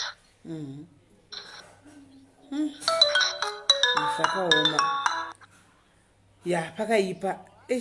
Thank you very much. She just got to keep strong, and obviously it's gonna bring out so many emotions for her. Yeah, getting I know. this done, but obviously justice, we need this, and my church is chocolate. Sis Melly, I think you're doing a great job putting even my church is Mamenga exposed with. Because my pastors were my elders, my pastors are not just but because you never your kids not having anybody to stand for you, cannot you as a single parent living to Chakamara, but I say there's a bit of a difficult situation that's this now.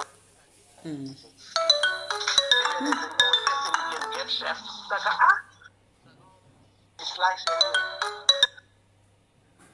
Yeah, pakaipa. That is strong, she'll need all the support she gets, because sometimes you don't want to Rigandu Shura is better. In the Katombo Fungo, but I still got young kids, then what? But Analinda Rose and Rose Maponga and group of Tears of a Woman really helped. So I think that's all I can say. Maybe more with what. Thank you very much, my sister. Thank you. God bless you. Then Shakbata Oxerito Nati Tinga Katakanga Sitari group. Batsira.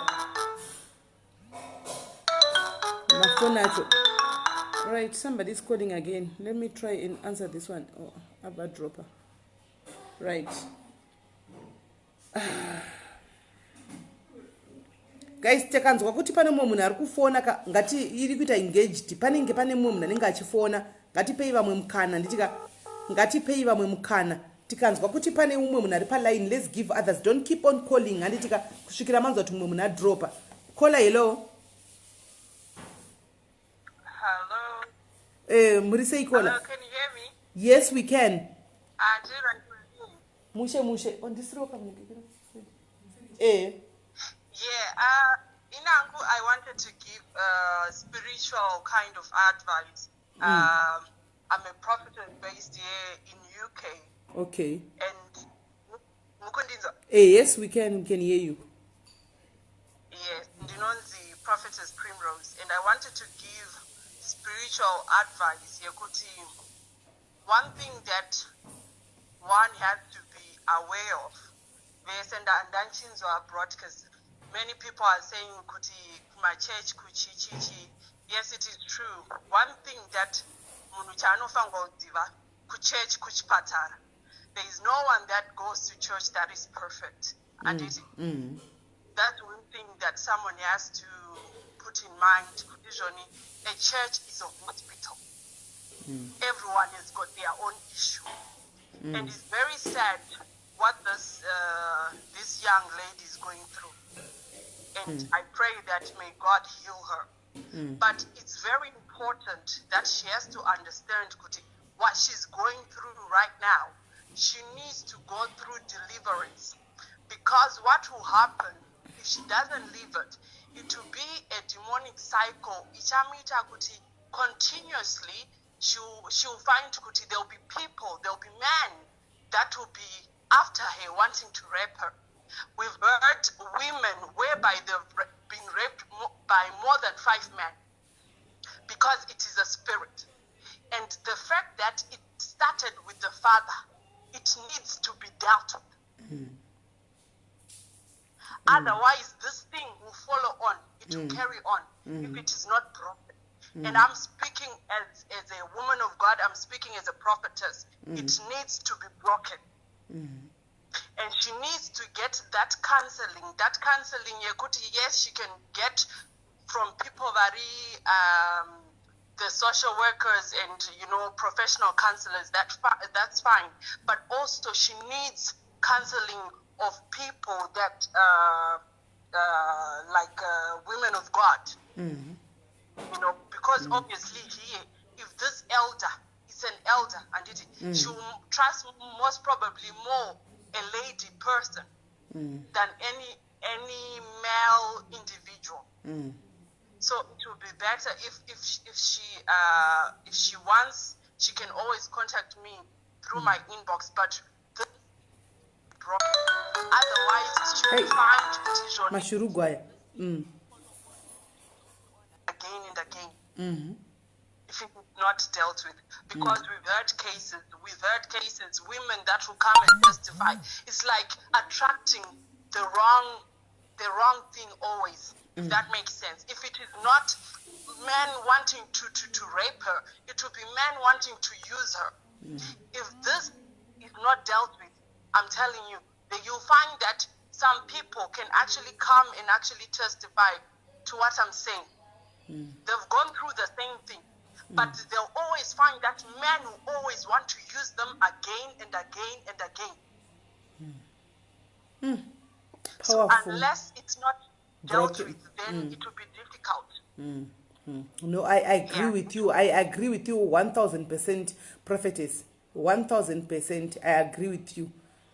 It's very sad that yes, it's happening in the body of Christ. It is happening in the body of Christ. It's a shame. But one thing that one has to be aware of, there is no someone who's perfect. Everyone say has some sort of weakness. Yes, in that body of Christ. Yes, this includes not just the elders. This includes the pastors themselves. That's one thing that someone has to be aware of. This includes my pastors, Ivavo, and it. Say it's a hospital you're going to. You're going when you're saying you are in the house of the Lord. Hold on, prophetess. Hold on, prophetess. I think people I've seen some 2, 3, 4 people Antika Baruchita disagree with the prophetess, right? I think what the prophetess is trying to say is Antika, we go Antika to the hospital because we are sick. Ndukupa example Antika tinoenda kuchipatara because tinorwara. Kana usingarware iwewe hauende kuchipatara kunotsvaga chiremba kana kunotsvaga nesi. Saka not everybody ari muchechi Antika akaponeswa. Ndozvari kuzama kutaura kuti muchechi macho imomo this body of Christ Antika tisafunga kuti the body of Christ vatinenge chifunga kuti vanhu vari muchechi ivava handimaona tobva tafunga kuti vanhu vatsvene handimaona probably munhu uyu akatouyawo muchechi because ane maissues akewo handika ari kuda kutodhila nawo muchechi imomo in the process asati adhila nemaissues ake oona mwana ari vulnerable obva adi orepa mwana antimazviona. So exactly ndo zviri kuzama kutaurwa nani na prophetess apa antimaona not kuti say kuti vari kuti munhu akarepa mwana ari because ari muchechi akadi vari kuzama kuti iye prophetess anogona munhu akarepa mwana yeuyu elder anogona kuva chitoriwo nemaissues ake anove akatomuita kuti asina kudhila navo handi remember not all who says Lord Lord will enter the kingdom of God handika ende kuchechi kunoenda makategories akasiyana kune anonzi maChristians kune anonzi mabench sitters vakomani mashurugu anetsa mbomirai mbodhilani mashurugu right kune mabench sitters kune makristu kune vakatoziva shoko kuchechi kunoenda vanhu vane nyota shoko ramwari kunoenda vane maproblems just like the munhu anoenda kana kun'anga kana anoenda kuchipatara anenge achitori nemaproblems haungoaende nje kumuprofita kana kun'anga kana kuti kuhospitari usina dambudziko ndo zvavari kuzama kutaura prophetess kuti now because zvakatanga nababa antimaona it can be a circle hanimaona men can still come to her vachida kumushandisa handika because remember pana baba nemwana pane bondi rinenge ragara riripo rababa nemwana kana vasina kubreaka zvakomo mashurugu kwai kudiko nhasi pakaipa kana vasina kubreaka that bond handi maona zvinogona kuramba zvidi varume vachingoya vachida kushandisa mwana uyu vachingodaro. She has to get deliverance first from what happened to the father, then handika achita ake macounselings ake anenge achiita waya nekuita zvemapurisa kana kuti chii. Haana kurambidza mapurisa, haana kurambidza macounseling, but ari kutaurawo akamirirawo kusaidhira anobhilivha kwazviri kuti iyewo munhu wekuchechi handitika adi anokwanisa kuti adi vatangeta deliverance first. Andimaona ndo zvaari kuzama kuti adi ataure. Endererai mberi yenyu prophetess.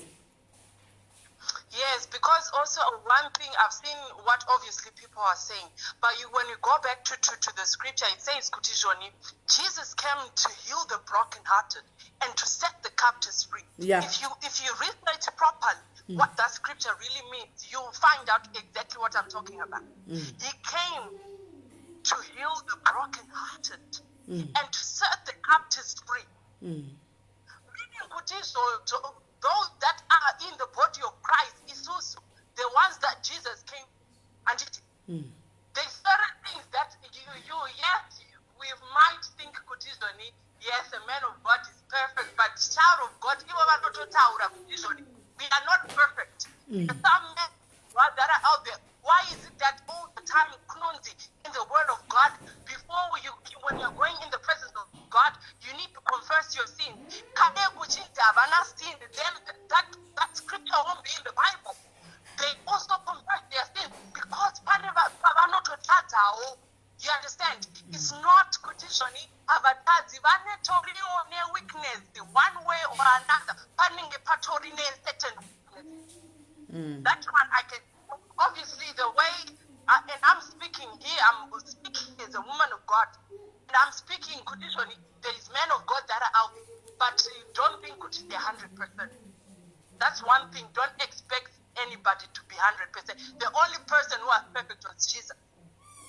Who was the only perfect person. You would expect, because he's a man of God, child of God, I'm telling you, if you've got that mentality, that's where you get it wrong. They also go in the presence of God and actually confess their sins. Everyone. I know you end up before those that are born again children of God. You go before the Lord. What's the thing that you do? You confess your sins. Yes, you can be a leader. You can be a shepherd, child of God, but there are certain things that are not yet 100%. That's all I can say. So what I can encourage people, like what I said, this can be a demonic cycle that just needs to be broken. That's the main thing really that I wanted to say. That's the main thing that I wanted to say. It just needs to be broken. If she can get also counseling from somebody who is also like a woman of God or something like that, I think that would help. And she should feel free to actually contact me. She should feel free to contact me if she needs. You can follow me on my page. I'll give it if she wants to contact me. All right. Woman of God, can you send a message kuningikiri pa WhatsApp mongo nditi hi woman of God pa WhatsApp because manamba achakawanisa kubva nezuro ndo namba indoshandisa pa saka andidzi saka ndogona kuzoda kuitsvaga ndakaishaya because dzakawanda. Okay, no, that's okay. I'll do that. Okay. Thank you so much. Thank you very much for your kind words. Thank you. Let's hear the next caller. Okay, thank you. Right. Vakomana ka ngatitei order vakomana. Kutonge mashurugu vakomana traffic kudai kuti mwari palaini mwari kufona kutonge mashurugu asina order vakomana. Ngatitei order. Anditika. I know kuti you all want to say something, you all want to help, but ngatipana ukanza phone iri engaged. Pane munhu chimbo drop haina kuramba chingofona continuous anditika now kola hello makadi zvenyu kola tiripo. Anyways, I want to partially agree with the pastor who just left on some stuff that she had said. So obviously, we all know that my church in Dopabunya Kutambira Satan Kajinji. And the healing ya Mary, listening to story ya Mary, something that is more than of a spiritual thing. It could be something that is running in the bloodline, like families. Sometimes along the bloodline, someone might have done the same thing in that family. So these are things that that needs to be like exposed. So I'm stopping over kuti nditaure nyaya yema-families anoprotecta ma-perpetrators. Because this is our problem now in the Zimbabwean community. We have either vanhu vakarorwa nevarume vavanoziva kuti they are abusers. Some people have got husbands vari kudana nevana vadiki, like ma-teenagers or and all that. But kune some form of protection that happens where people say that they don't want to expose kana varume vavo and all that. And this whole thing keeps happening in the community. We have the same people vacharamba vachiita those same mistakes. And munhu anenge ane strong and a demonic power like that has got an influence and can actually recruit vanorecruiter votora vamwe vanhu, that spirit inoita impartation on other people, which is why we are having like a high rate of either vana vari kuabuswa or vana vakaabuswa kudhara vakaita sei. Because if these things are not talked about like we are talking here, and I know there's quite a lot of number of people that I've seen here, even whom have got their story about what has happened, and they're people of influence in our society and in our community. And some of these stories have actually come out on the newspaper munomu UK, and vanhu vakawanda vaonachi vavaverenga nyaya idzi, and we know about it. But you are munhu anozikanwa musociety as either a motivator or a whatever, but you don't come out to speak out about these things, and then it goes like water under the bridge. But how is this helping our society if we don't get to talk about these things? So that's one thing I also wanted to add. And the reason why people hide away from the society is because people are scared. They are bullied. Like I liked what you say when you started the live and say, yes, fine, and some people enjoy coming on live videos to just pass on bad comments and to have mbiri yekunzi ningichi anoita sei anotuka vanhu pamalive or anotaura zvinhu zvisingaite in the life. People are happy. But when somebody is doing something positive like this, where we know people are coming here to get help, this lady was raped.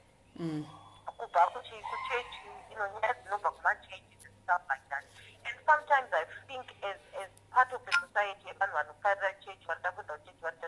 we are so much in denial to hear that someone from the church has done something like that.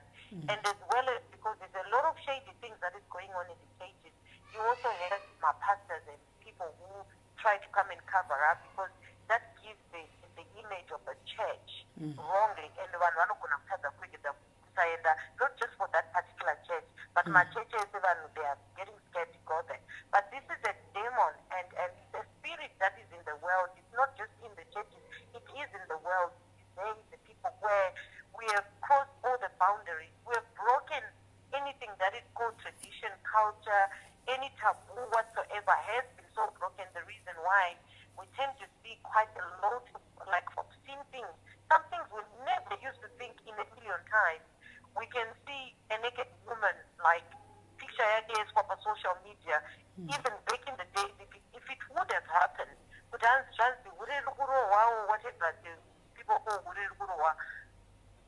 rakabviswa hembe wana mai waimhanya kufukidza nemazambia zvinonyadzisa kuti mukadzi aonekwe achifamba asina kupfeka. But it is becoming normal in our society that I think sharing these pictures and all these videos is okay. But we are also forgetting that we've got children that are growing up in a society like that. And when we are doing this, that spirit, we are passing it on. We are not passing on a good thing. We are passing on a bad thing. So, and then I just say, Kuna Mary, what I say to Kuna Mary, she needs to, first of all, she needs to forgive herself for the stuff that has happened. Because the healing process does not start with the people that has wronged you. The healing process starts with you forgiving. And I know she cannot forget. She needs to forgive the people that has done stuff to her, and then she needs a way forward. From there, she can start a healing process. It's a baby step. You know, mwana angosumuki nekutanga kufamba. It's a baby step. She starts from the small steps of acceptance and being surrounded by people who have challenges like that, who help Mary to overcome, because there's so many ways to overcome, and it does not mean like, okay, kunevan vanoita counseling and all that. And you notice when you're counseling people, every person has a story and every person has a counseling plan. What works for Susan does not work for Julie. So she has her own healing process and the healing journey that will take a time. For some it takes them a year, some it takes them forever, and some haven't actually healed from that. So she needs to forgive herself. She needs to say, I am coming out of this myself. Yeah. And I really want to come out of this, because there comes a time when you need to stop feeling sorry about what has happened for you, because you want to transition from it.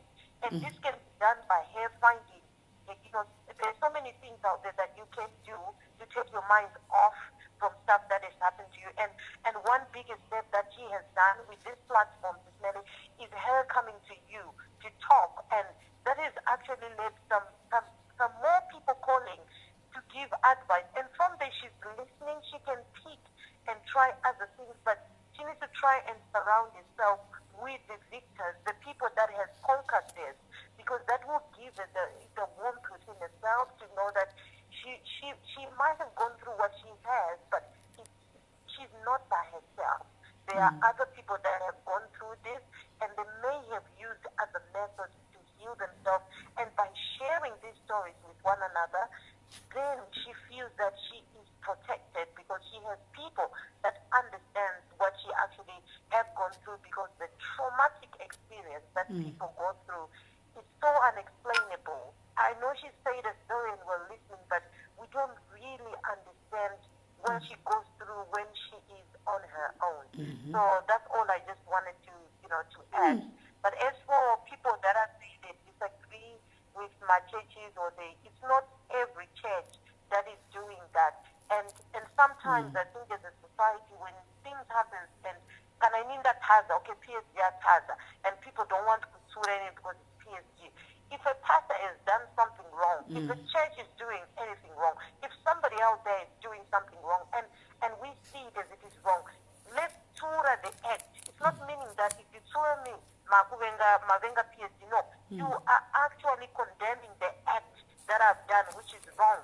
So let's focus on us trying to just plug this whole thing that is in us, like, oh, there are people who are immune because no. If something is wrong that has happened in our society, let's condemn it, because that will be a starting point for all of us. If we start saying, oh, it is right because it is done by so, or no, it's exactly, it's wrong. We are all getting it wrong. Yes. I need somebody. Exactly. We all become, we become better people by, having other people. You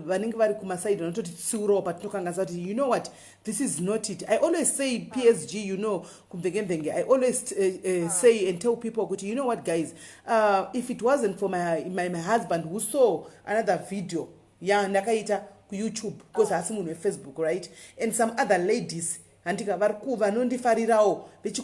who came to me and said to me, but you know what, Muningina, we like you so much and we always follow you, but nzira yawakutora iye kuti unongo uchingo shauda nekutuka hautazizo kutora vauga and things like that. I don't think this is you. Antika urikutora sika. You know what happened after that? I sat down on my own. Truly speaking, I sat down on my own. Is this what I've become? Was I like this like 5 years back? No. If she is to see this, moms on Facebook, anofila say, let's say, groups markupinda, I had to introspect in dega. Vaita kuyaku inbox kwangu zonduzati. No. We know this is not you. Remember, kuna mwakakura nini? Vanoya zondiziva. Fair. Antuana. Vaitoti, diwere, urkushuta zipi, urkujgei. But ask wakunwa. Ask wakuda, you don't know why. No, this is not the person that we know, right?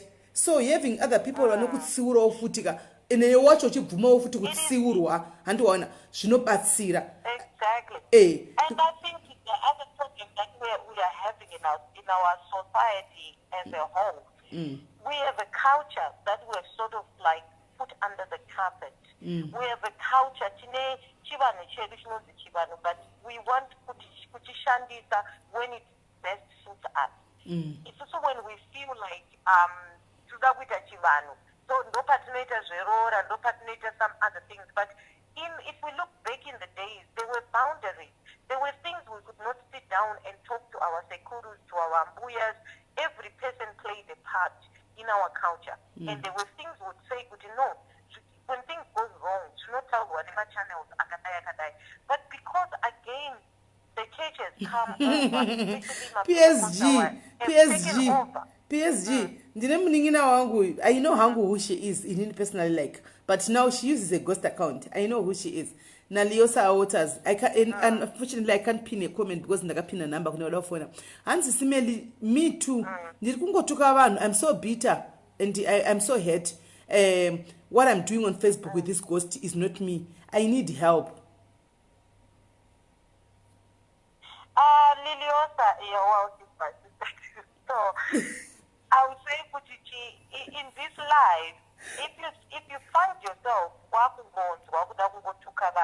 there is a problem that you are personally facing yourself, and you are refusing to accept that you actually have a problem. There's something that is probably going on in your life that is troubling you, but then you find a venting out. So I want you to sit down and look into your life, and see which area is lacking or which area is troubling you. Wakapika area, I want you to face it, because the problem that we've got problems that as people, but we don't want to accept that I have a problem because we think we are immune to it. It's like a problem, around yourself, and you find with the principle around people, you don't find anything positive to say about people, even when done something good, just you want to come out and say something bad. It's not about the person that you're saying something bad about. It says you. A lot about yourself. Yes. Because it says a lot about yourself. True. I agree with you. I agree with you there. I agree with you 1000%, because when it was happening to me, I was going through some other things that I could not share with anyone. The problem were not the people. It was me, definitely. It was me, because I had personal problems, right? But because this ego and this pride, which I cannot, in my friends, I cannot come out and talk to anyone, cannot naningi, and to vent out, through kutuka of course, yes, anokuti, apana kutanga actually, provoke, and there's a better way of handling that. You can just block the person and move forward, right? But they don't take makumbo, and deep down I knew it's me. Because dine problem yangu iruto ndineze kuti ntoza kundodira nayo sei handitoona ndopa fair ipapa. Yeah, what I can say to most of the women here, like, I mean, back in the day we used to hear saying, the mushamkat. It didn't mean kuti kurorwa kana kuti say, it meant kuti bakati we are stronger. We have a stronger spirit. We can hold it all together. We can make things right. So if we women start to break down on a situation or a problem, what we're doing is we are building up a lot of problems through even the people that we are supporting around ourselves. So if you see that you have a problem, confront the problem, deal with it. Even when you do not know how the ending is going to be, by starting to face or confront the problem, you are already on the road.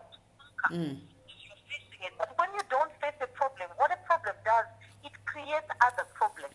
And the problem that we have, we actually go to people who want to tell us things, and they support us even when they know that we are wrong.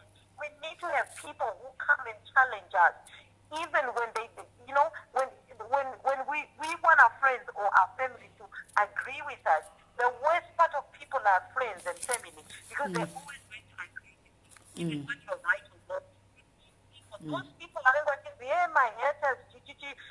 people are also the chokwadi sometimes, but we fail to hear it because we want to feel like we are correct all the time. And this is when we start creating problems on our own because when a problem with Lara, right, you're creating another problem on top of another problem. You are not even confronting your own problem. Sometimes you need to stop. If you are walking too fast, stop, look back and see things good. No, people cannot just be saying, PSG anotuka vanhu anotuka vanhu. Iwo urumbozvibvunzawo kuti unotuka vanhu iri zvinotukwani. Or une something else.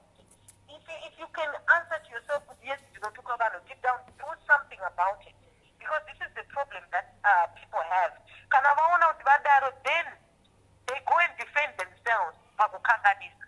You see, which is the most, I don't know, the most atrocious thing that anybody can ever do.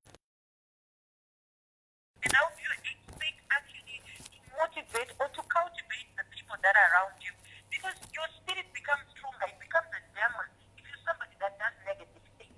And most of the time, people around you, you try to convince them that, you're right. And when you get into that thought, the devil actually is happy with you, so he gives you power. He makes sure that you colonize everybody around you to think that what you're saying is right. And when these things does happen, then there's a group of people, and this group of people want to be a big multitude of group of people. And in the end, society is now flooded with everybody else just thinking it is right.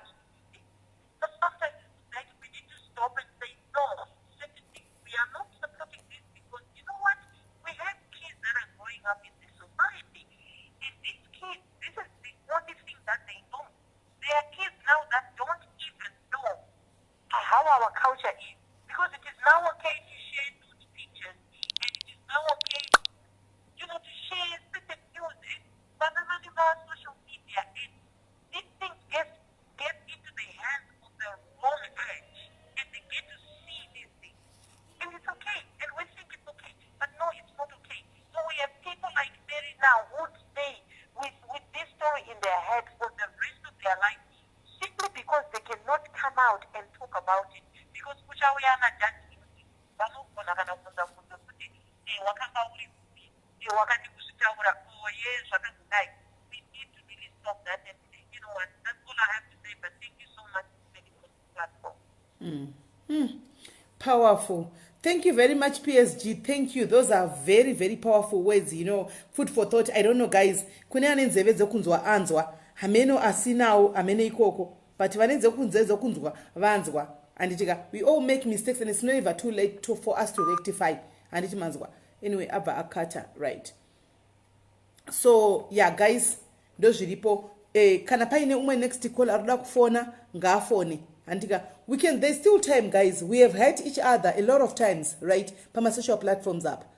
By saying, by sharing, even by sharing that we are not even supposed to share, it's also as adults, right? By, creating false information about other people, tisina kana chokwadi nazo, takuto manyisa uta iwe jakati, but there is still time to rectify, and, become a better person. Time is still there. Right? Ichiripo time. Ukaona uchiri kunyara kuburisa wedre kuti ndakakanganisira munhu kana kuti uchiri kunyara kuti utaure kuti ininika ndakambodai ndikadai uzive kuti uchiri kurama masviri. But the moment you utter those words wega pachako nemuromo wako kuti but ndakatodai zveshuwa handimaona, it's a first step to healing. Handimaona, it's a first step to kutosiya. Handimaona, because zvakafanana nechivichi ukachisa pasi light ukarisa pasi pebhaketi handika ukarisa light apa ukaisa bhaketi pamusoro rinongofuta but rinodzima handika, but ukatora mwenje ukauisa pamusoro pebhaketi unofuta handiti. Saka tisavigiridze zvimwe zvinhu zvatinenge tichiti kana uchiri kungozvivigiridza chete uchingonyara kuzvitaura uchingoti hanzi handizvitauri handidai handisi kuti inini. Okay, of course pane pekutika watukwa handika hauna chawaitawo handika haungarambidzo unogona ngotukawo handimaona kana ari munhu uchiyeza kuti mapindurana imatuka namadai so. And then kuti every day, guys, you are known kuti unotuka, you are known kuti unotuka. And also us isusu makeyboard warriors chototi paiswa comment isi tinotanga kunyora kuti hehe kutotega kuti mirai mone nhasi pachaundogwa munhu pano ari kuuya.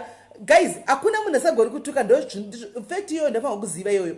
Hakuna munhu wese ari pano pakuna masagoni kutaura. Antika, but people chooses to keep quiet sometimes. People chooses to become the bigger people sometimes. Hanimona. So we have to ask ourselves kuti iwo uri keyboard warrior inokuziridza here kuti he mirai mone ari kuuya kushare kwaunenge chitukwa kuti udaire.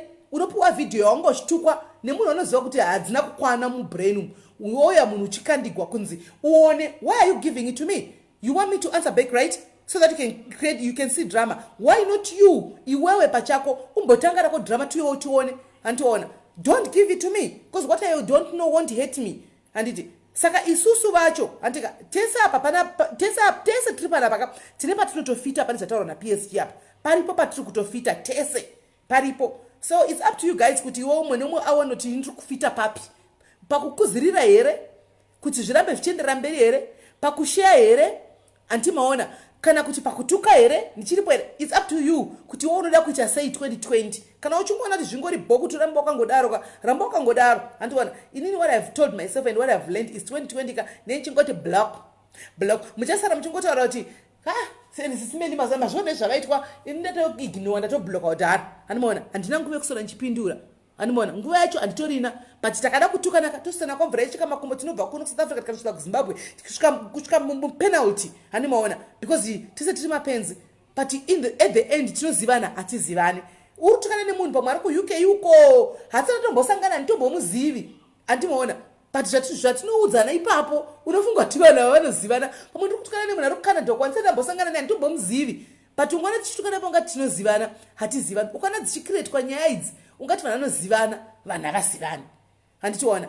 one day gumbo mutsvairo iri rinorasikira kuUK otoshaya pekurara chokwadi nokuti wakabvonderana nemunhu rorasikira kuAustralia gumbo because wakabvonderana nemunhu aya kwandiri doesn't work ndo pafair handitimaona ndo pafair chaiko chaiko handiona. So guys mukaona panotaurwa pane uya totaura hanzina Miss G Miss G wafuti regai ningodarika amene verengai Miss G hanzina comment ya Miss G mukaona pandinotukwa handika nevayava vanowanzo kutaura nezva Miss G nezva Sis Melly quite please do not give it to me, don't take me musandipe vari kukunza mavideos iwayo kwatinenge chitukwa you are partly to blame because you are looking for drama handika muri kuda drama pamusoro pezvomozopesera makuti hanzi hey vanozikama nembi ndimi futi munofamba muchitaura kuti hanzi vanotuka ene vanotuka singaiti kutuka vanhu vanotuka singaiti do you know me ndotuka vanhu because ndione ngwandishera ndiwandipa kuinbox kana usina mbondipa ndisina mbozviona andiona handimbopinduri because nesina kuzviona vamwe vanenge ndakatova bloka iwe unotoziva kuti ndakabloka vanhu ivavo and then wakundivigira chividhio chichocho kwandiri kutukwa kuti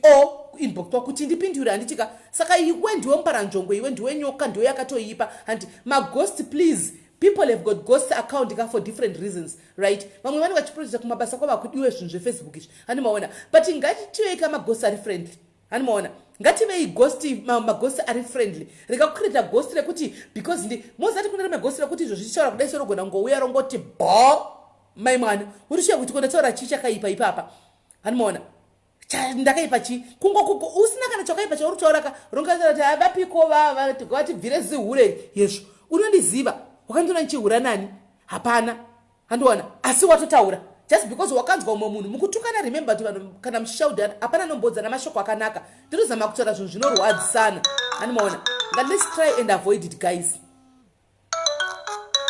Right, kola hello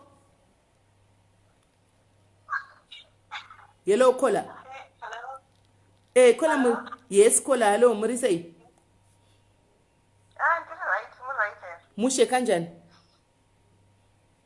So did you say mushe voice really low a little bit? No ndiri kukunzwa isusu tiri kunyaza kunzwa mushe straight zvakanakisa. Okay.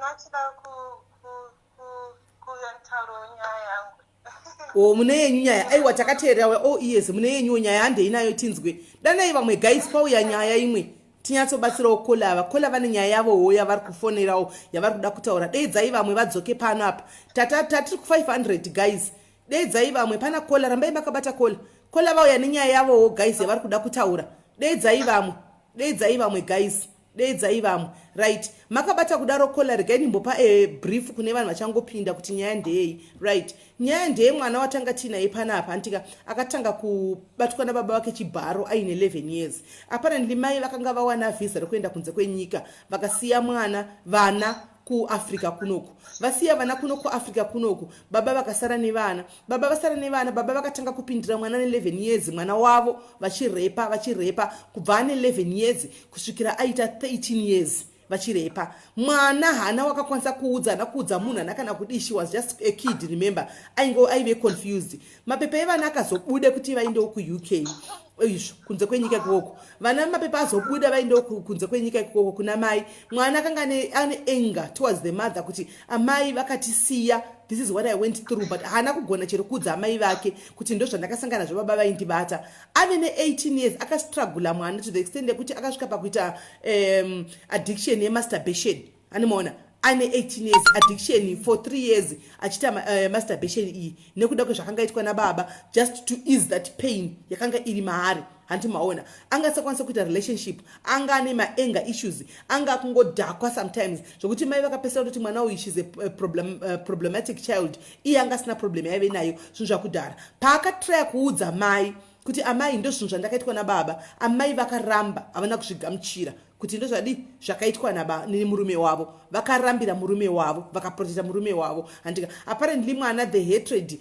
yakakura kuna mai yakura kuna mai kudaro handimaona so mwana akaramba chingozozvitaura kusvikira mai vazobvuma but hazvina kugumira ipapo mwanawo ave kuuk kuya akazoti rega tichienda kupi ndichiendawo kuchechi ndinonamata ave kuuk akuindawo kune seren chechi kuuk ikoko kwakusvikawo mukuru wemuchechi miya kwakubata futi mwana chibharo yanga iri family friend kama kuchechi vanhu vanofanirwa kuprotectwa nevakuru vechechi ava mukuru wechechi akarasvika kanobata mwana uchibharo zvakare mwana uyu nekuda kuti akambengaudza mai nezvaitwa nababa 3 years dzese mai vakasamubhilivha akaona zviri pointless kuudza mai kuti ndo zvandaitwa futi zvenani nababa vave kuchechi antimaona saka akangonyarara antimaona anyarara kudaro hana wakaudza atotanga kuudza isusu pano akatanga kuudza inini nezuro ever since but now she's struggling to have an relationship she's struggling hana wakataura naye hana kudii paakazama kuti avhure kesi yekuti ndakarepwa nababa kwakanzi dzokerai kuafrica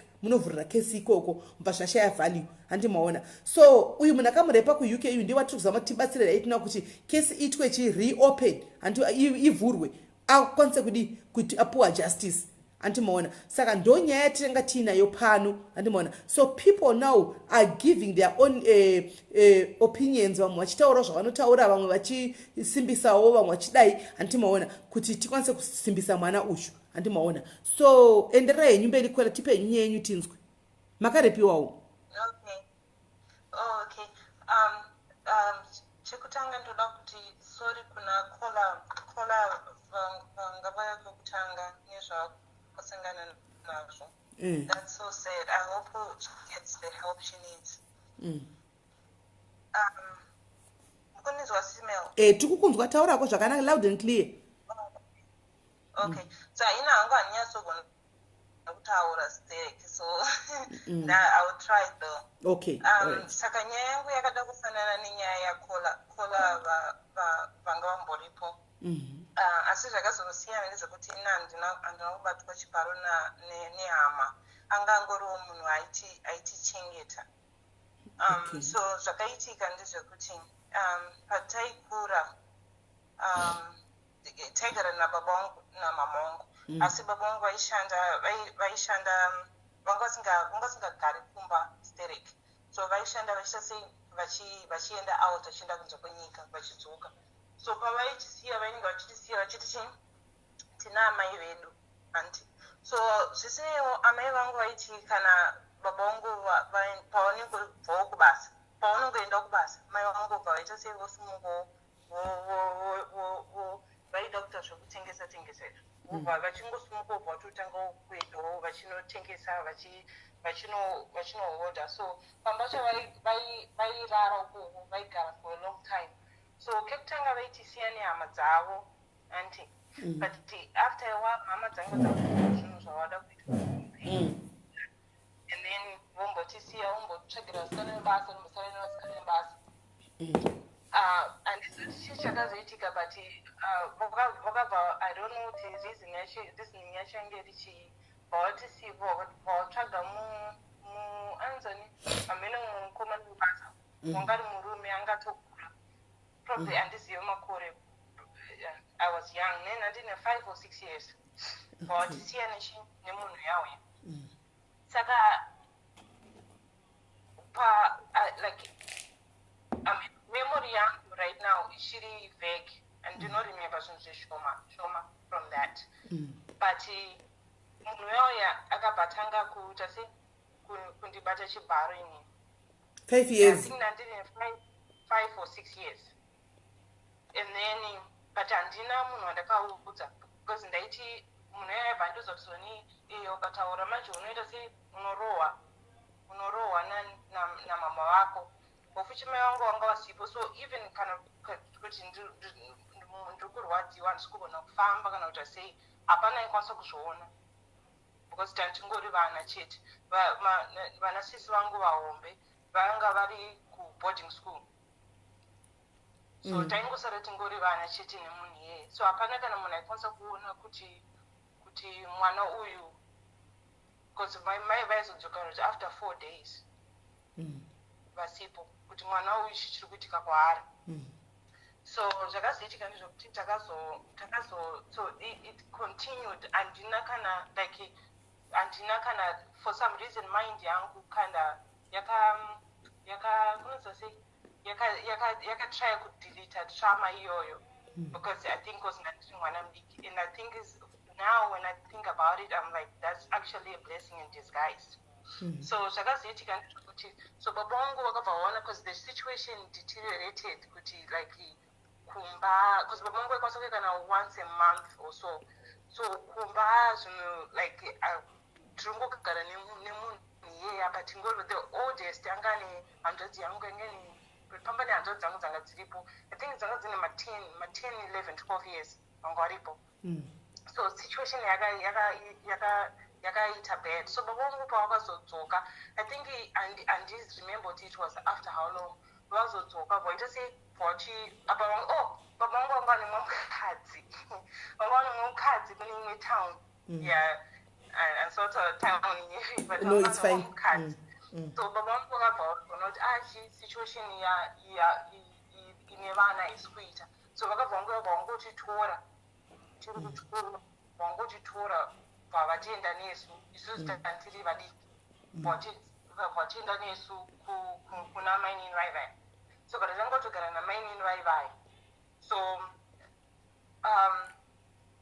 so situation yakabva yatochinja because mainin ava vanga munhu uya ane rudo munhu uya ane rudo rwekuti vana kutarisa vana nekuita sei so but handina kuzokwanisa kuita sei kuudza anybody handa kuudza kana munhu because patakangochinja kugara ndakango inozoti pandinge nanogara namaini vangu ndakango like handizivi kuti chakaitika pamwe nandiri mudiki zvinhu zvese zvakangoita bleri like mind yangu yakangodecida kudeleta zvinhu zvese so ndakatokura zvakanaka like normal child hapana kana munhu akatombofungire kuti kuti ndakambobatwa chibharo kana kana ine pfungwa dzangu ndasingatombozvi kunonzi kuzvifunga zvachitori like ndasingatombozvifungi kana kana kutopera then ndasvika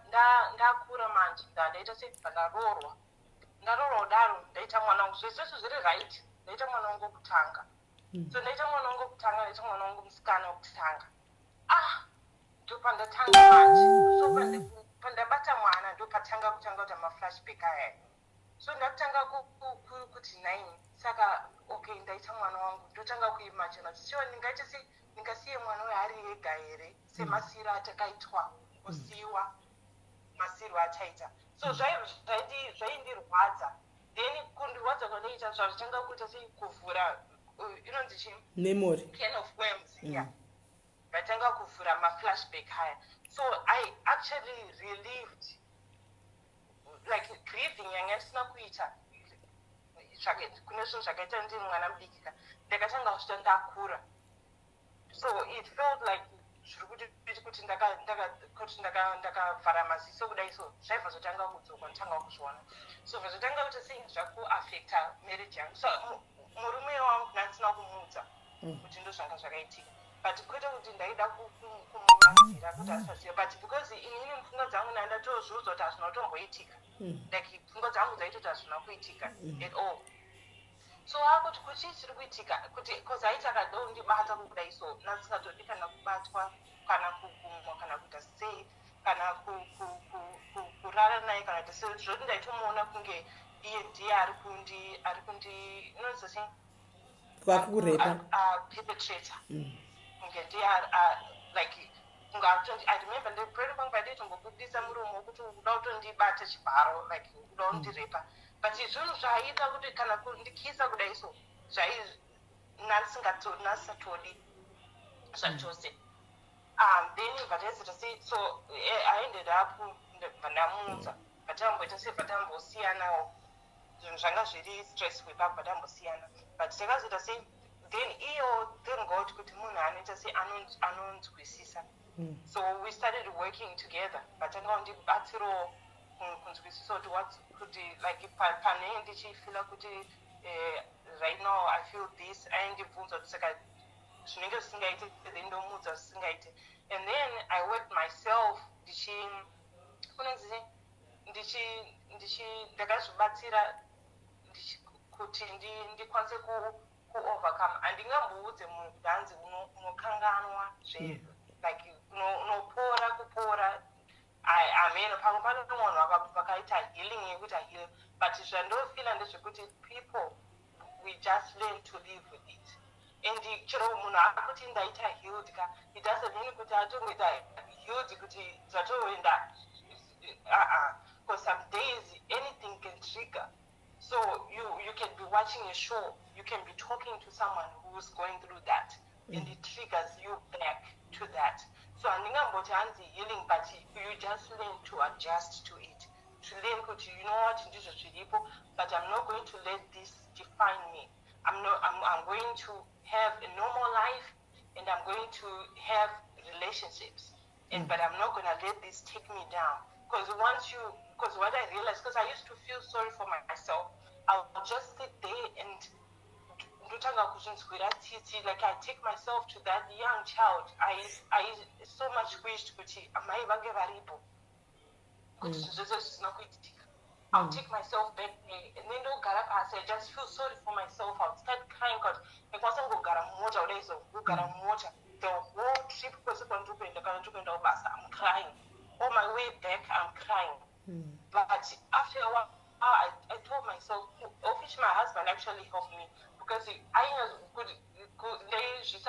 self pity kekugara kuti ndotanga kufunga zvangu ndichiita pity and I think it's good because it's part of the grieving process but I think after some time you have to take yourself out and then like especially you'll be like okay I want to be a good example to my child and how can I do that when I'm constantly pitying myself over zvinhu zvakaitika so now and then the other issue yange iripo ndeyekuti hapana closure munhu atizive kuti aripi I never got to tell my mom about it and munhu handitombozoti aripi handizoti ndiani kubvunzwa handizive anything but and then you'll be like at least kana munhu yakaenda mujeri kana kuti something happened to him it will make you feel better but handizive kuti aripi handitombozive kuti vakamunonga kupi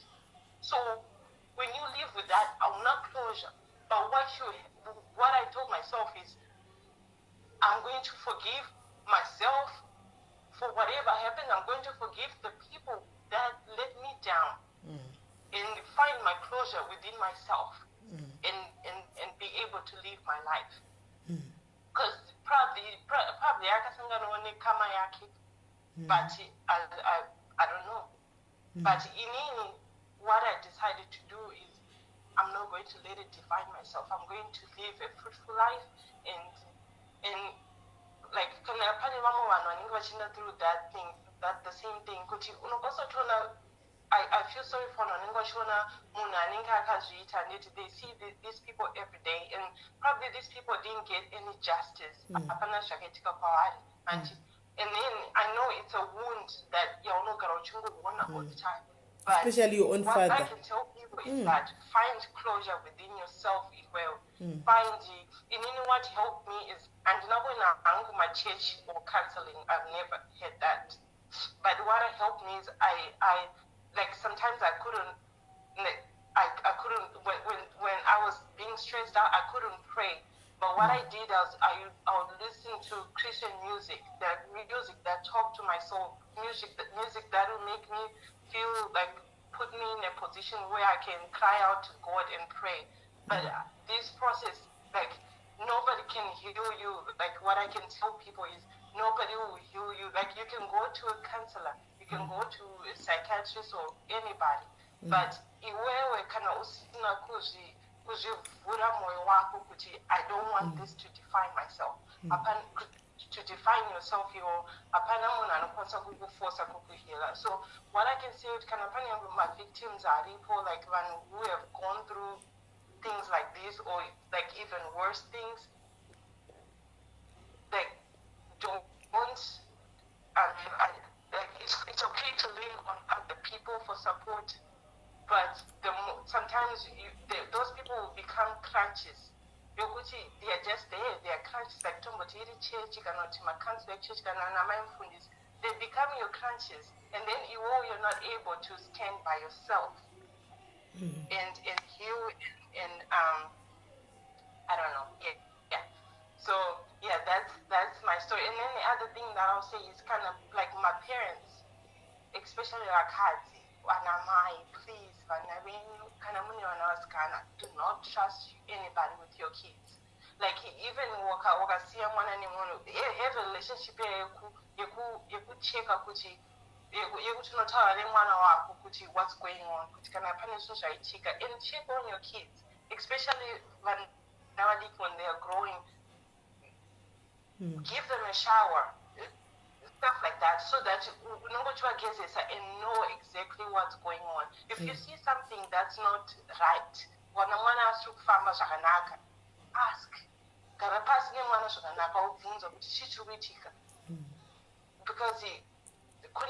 like it's so sad, but we live in this world. How sad is that? So it's just our duty as parents is to protect our kids from such people. So Kola, are you sure Kutiko you have now overcome this thing, you're okay? Sis Melly, and like I don't think I've overcome, like I don't think you can overcome. But I don't know if I'll ever get to that point. But the point that where I am now is I'm able to enjoy life. I'm able to enjoy sex. I mean, like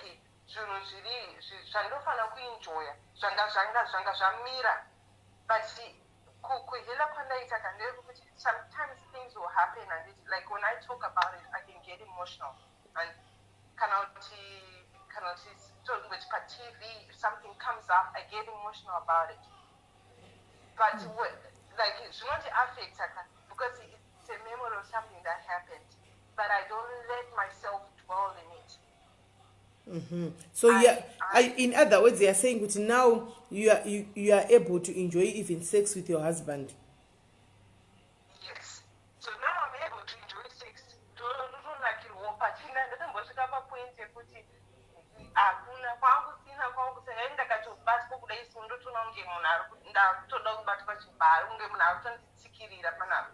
Yeah, it was that bad. But see, those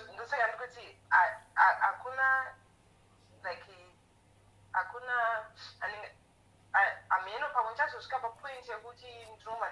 like healed, but it's still there, but I just don't let it define me. Because sometimes people that healing, that supposed to forget everything. It might never come. You whatever healing you got, hang on to that and make the best of it. Otherwise, if you are looking for that healing, because this is something that happened, we can't just put a rag over it and step over like it didn't happen. It happened, and for some reason, it does affect something in your head or in your emotions or wherever. So for people to tell you, no, you're supposed to get healed and not think about it, kind of one healer you're not gonna think about. I think it's a lie.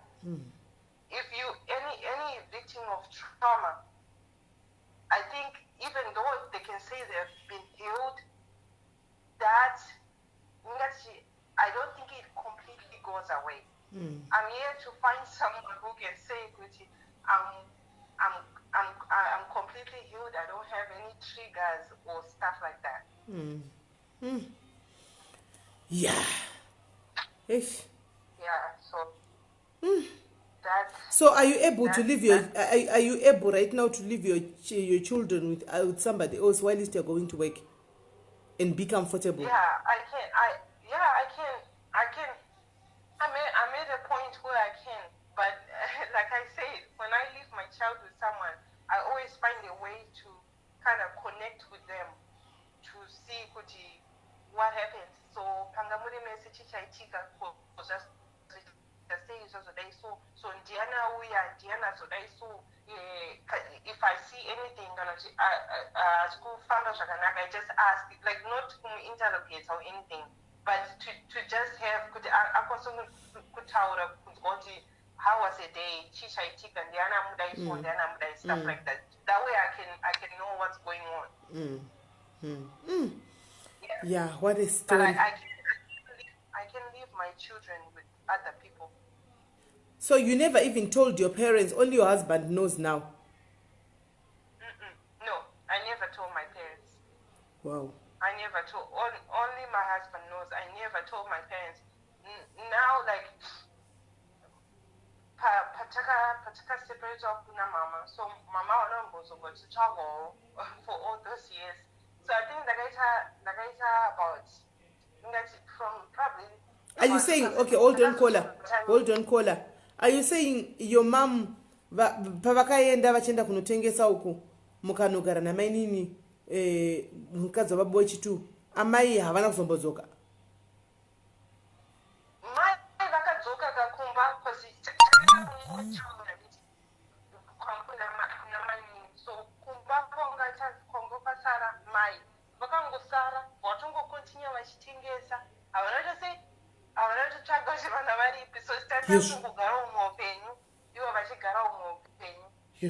So I think ndakazotanga kuvaona I think it was like 6 years after tatoro ndo pandakazovaona, but handina kugara navo, so ndakangovaonawo. So ndavaona kudaro ndaipota tichienda, like ndakazoenda for after a while baba vangu vavaita sei vakuti munokwanisa kuita sei kuenda because vaida tiite relationship navo, so vaiva vachi munokwanisa kuenda kana kuti inonzi chii kuholiday 1 week.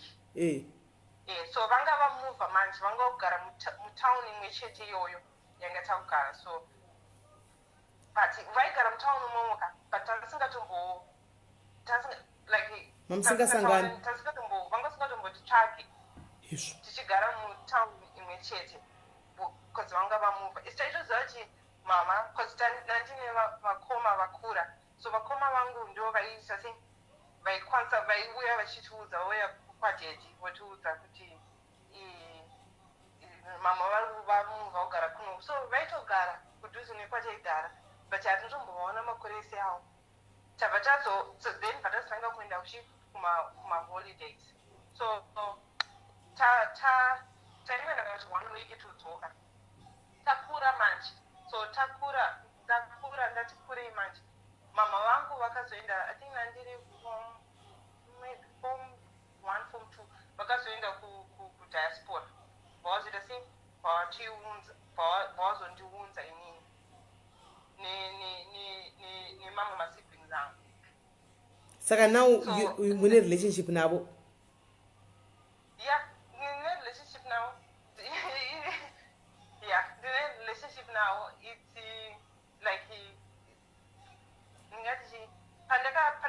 kuuya ka ndakango like because mind yangu chaingondibowa chachingoti vanga vasipo but zvekuti ndakazobatwa chibharo ndakareba hazvina zvasikumborejista mupfungwa dzangu so ndakatosvika chiti vanhu vanoti mai avari vakaipa vatori right ava Saka, in your case again, in other words, you are saying also stepmother played a very important role in your life because you never felt the gap of a mom. Pakainda mai vakasakutsvagai because stepmother she was there for you. Vaitoita kunge ndo mai venyu cheche vava. Hapana kana chaitotodza kuti havasi mai venyu. Mai wo never bothered kuti nitsvage vana vangu kuti vana vangu vakaenda nemurume vari papi kana chero dei vangakonana nemurume wavo ko vana vaikwana papi. Handiti tinozoona mai vachihwira vana vavo heresu. Stepmother wangu ndokudzai kuti stepmother ivavo ka vane special place kudenga because she has played a role that my mother never did. She has even nanhasi kwavanenge vari ukoko she plays a role that my mom even nanhasi she cannot do. Sure. Wow. She's been vane vana vavo handiti but like pamunenge muchikura munenge muchi like unenge uchingofunga kuti amai vangu varipo but discipline yavaingotiita discipline like kana waita musikanzwa unorohwa but she cared about us. She like we started she loved you. Upenyu. Huh? She loved you like your own. Yes. Upenyu hwangu uri nomo unyasogara umupenyu kuti amai ndiamai ava like amai unovaona every night vanenge varipo like vana you come first muupenyu hwavo. Period yangu yekutanga ndivo vanga varipo. She was right there. So yeah, so stepmother vangu that woman has a special place in heaven. She has vane power peka because vashoma vana mai vanonyaziva kuti amai varipo vari kurarama like living their best life and she stuck with the kids and still she loved us like her own. Pane vana vavo she loved us like uri mwana mudiki ngochimbuda vanenge vari kundisarudza munguza but it's now when I look at it I'm like kusarudzwa kwandakaitwa whatever ndiri kusarudzwa kwandakaitwa it's better than dai ndakaramba ndiri musituation yanga ndiri I would have turned out to be something else. Yeah. So like yeah pane like vanhu vanenge vanenge abuse wanditi some of them they end up like different things. One is the prostitution and stuff like that. I believe kuti dai ndakaramba ndiri musituation yanga ndiri then it's not kwanisa kana ku lead a normal life yandiri kuleader right now. Then ndisina. That's a powerful story you have there. Powerful one, really. Yeah. Yo. Anyway, yeah. guys. So am I to know like now it's like ndangosvika papoint here kuti pane futi zvekumusha zvemunhu amai havanzwai unotanga bososo dai saka ndangosvika papoint yekuti you know what God will be the judge of it all. Kekutanga ndainzwa mwoyo wangu kuda kuconfronta like hanzvadzi yangu yakarwadziwa zvine zvinhu zvakaitika so hanzvadzi yangu kekutanga yaiconfronta like noise yekumisidzana navo iyayo inini ndakangoti you know what because chiro wada kuvaudza munhu ane nharo so wada kuvaudza kuti ndakada kuti ndigare pasi nditi nai mai ndo zvakaitika izvi it will turn into something else.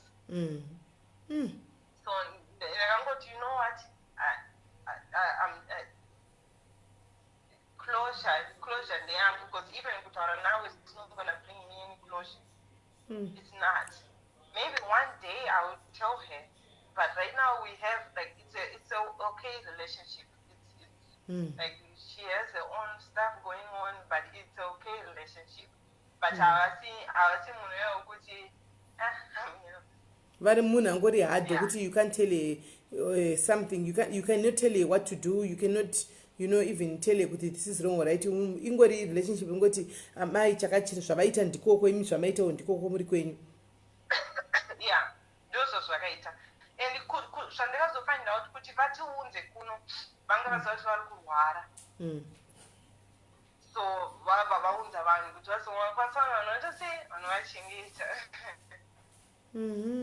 so but at least vakakubatsiraiwo vakakunza ikoko vakakubvisaiwo kwamunangagwa kunamoko vakatibvisawo kwamunanga zvakanaka because hey pamwe dei muri kutokanga waya vakatokanganwa pamwe dei makasara ikoko vakaenda kudiaspora vakatokanganwa kuti takasara kupi kumusha kuzimbabwe because taimboedza kuva mukuzoifani paimbonzi currency yange imbori like pasati paita US dollar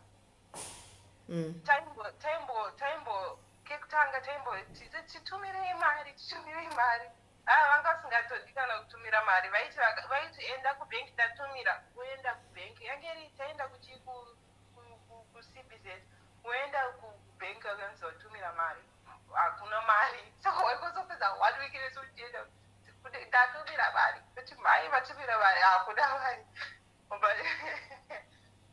amen. Maybe she's got her own issues dzamusingazivi dzavasina kudza imi. Yeah. So that's what I like. Maybe you need to sit down with her at some point and then you have to ask her in a very nice way and a lovely way. Maybe there was something else that happened also said kwavo chakava affected zvokuti havachakoshesi zvimwe zvinhu hantiona. Maybe you get to find out the truth. Ko mudhara varipi?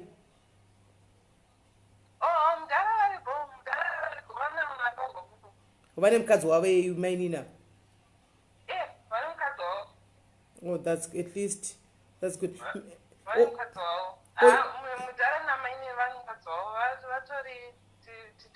close now. All right. Yo. Yeah, to be very, very, very close now. No, I think your mom. I'm not saying don't chokwadi, but maybe vanogona kuti vaine maissues avari kutadza kana kuti vakudzeise vana, but maybe vanotove nemaissues wavo ari deep.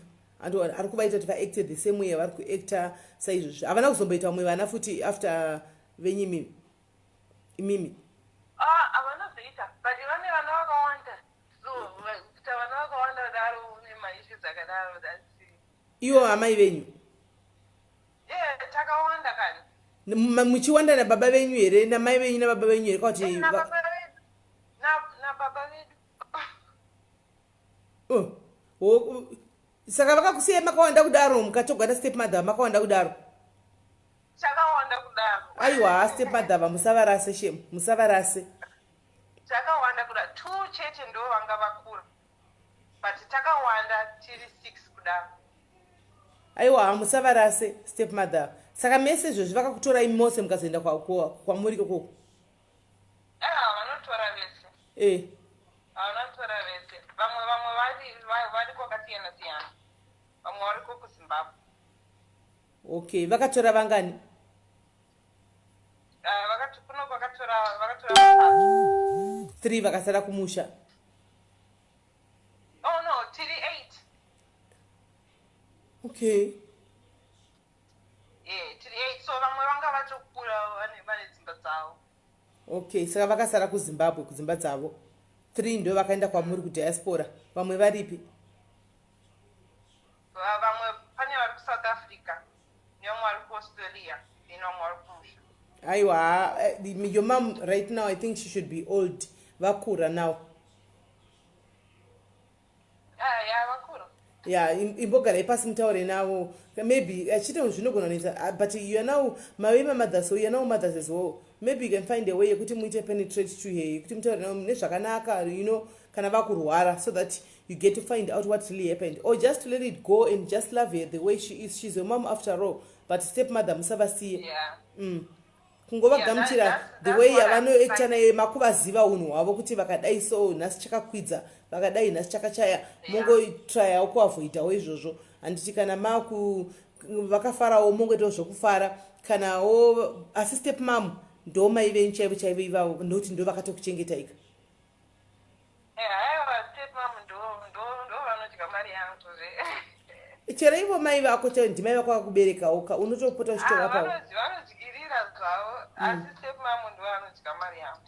but unofanwa upo ivo maiwo unofanwa utopota uchitongovapawo futi handitiona ingoita square fair kwese kuti zvingoita zvazvo fair.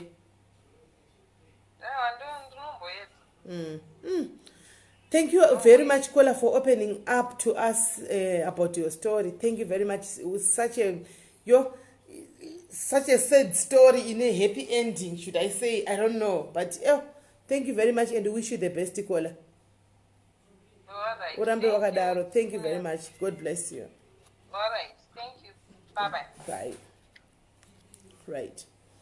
Guys, that was another caller. Mainzwa nyaya yake achitaurawo nyaya yake. Mamunzwawo guys. Mazvinzwira. She was raped by a stranger. Munhu akanga achifunga mukomana anga atsvagwa kuti avachengete. Mai vachiitawo zvemadhoiri vachitengesa, baba vachienda kunze kwavaishanda. Mukomana took advantage of this lady, this girl. Aine 5 years, guys. 5 years. 5 years ECD, mai mwana. Ndobva arepa mwana. Ana wakaudzawo. Akazo even the mom does not know about it. She only told the husband patanga kuita issues, my flashbacks, because she tried to cover up with I know I'll move, I'll live my life like a normal person and whatnot all these years, right? But paka zonge azoita mwana wake nemurume wake manje akati akatasa mwana wake manje should become very much overprotective kwa mwana wake, over afunga kuti murume akatanga kuti achimubata manje all those flashbacks would come back and mona to the point whereby they had to separate iye nemurume wake noda kwenyaya iyi. Fortunate enough, the husband was understanding enough and supportive enough to take it back. Mambo siana and vakadila with this issue vese and mona. So we applaud you for coming out right now. Chizotuzo nyaya yake and mona. Even though ninyaya mai vake it doesn't make sense though. Mai vanda kutegesa vodzoka vaona vana vabviswa vaiswa kwa stepmother avachatsvagi kuti vana vari kupi.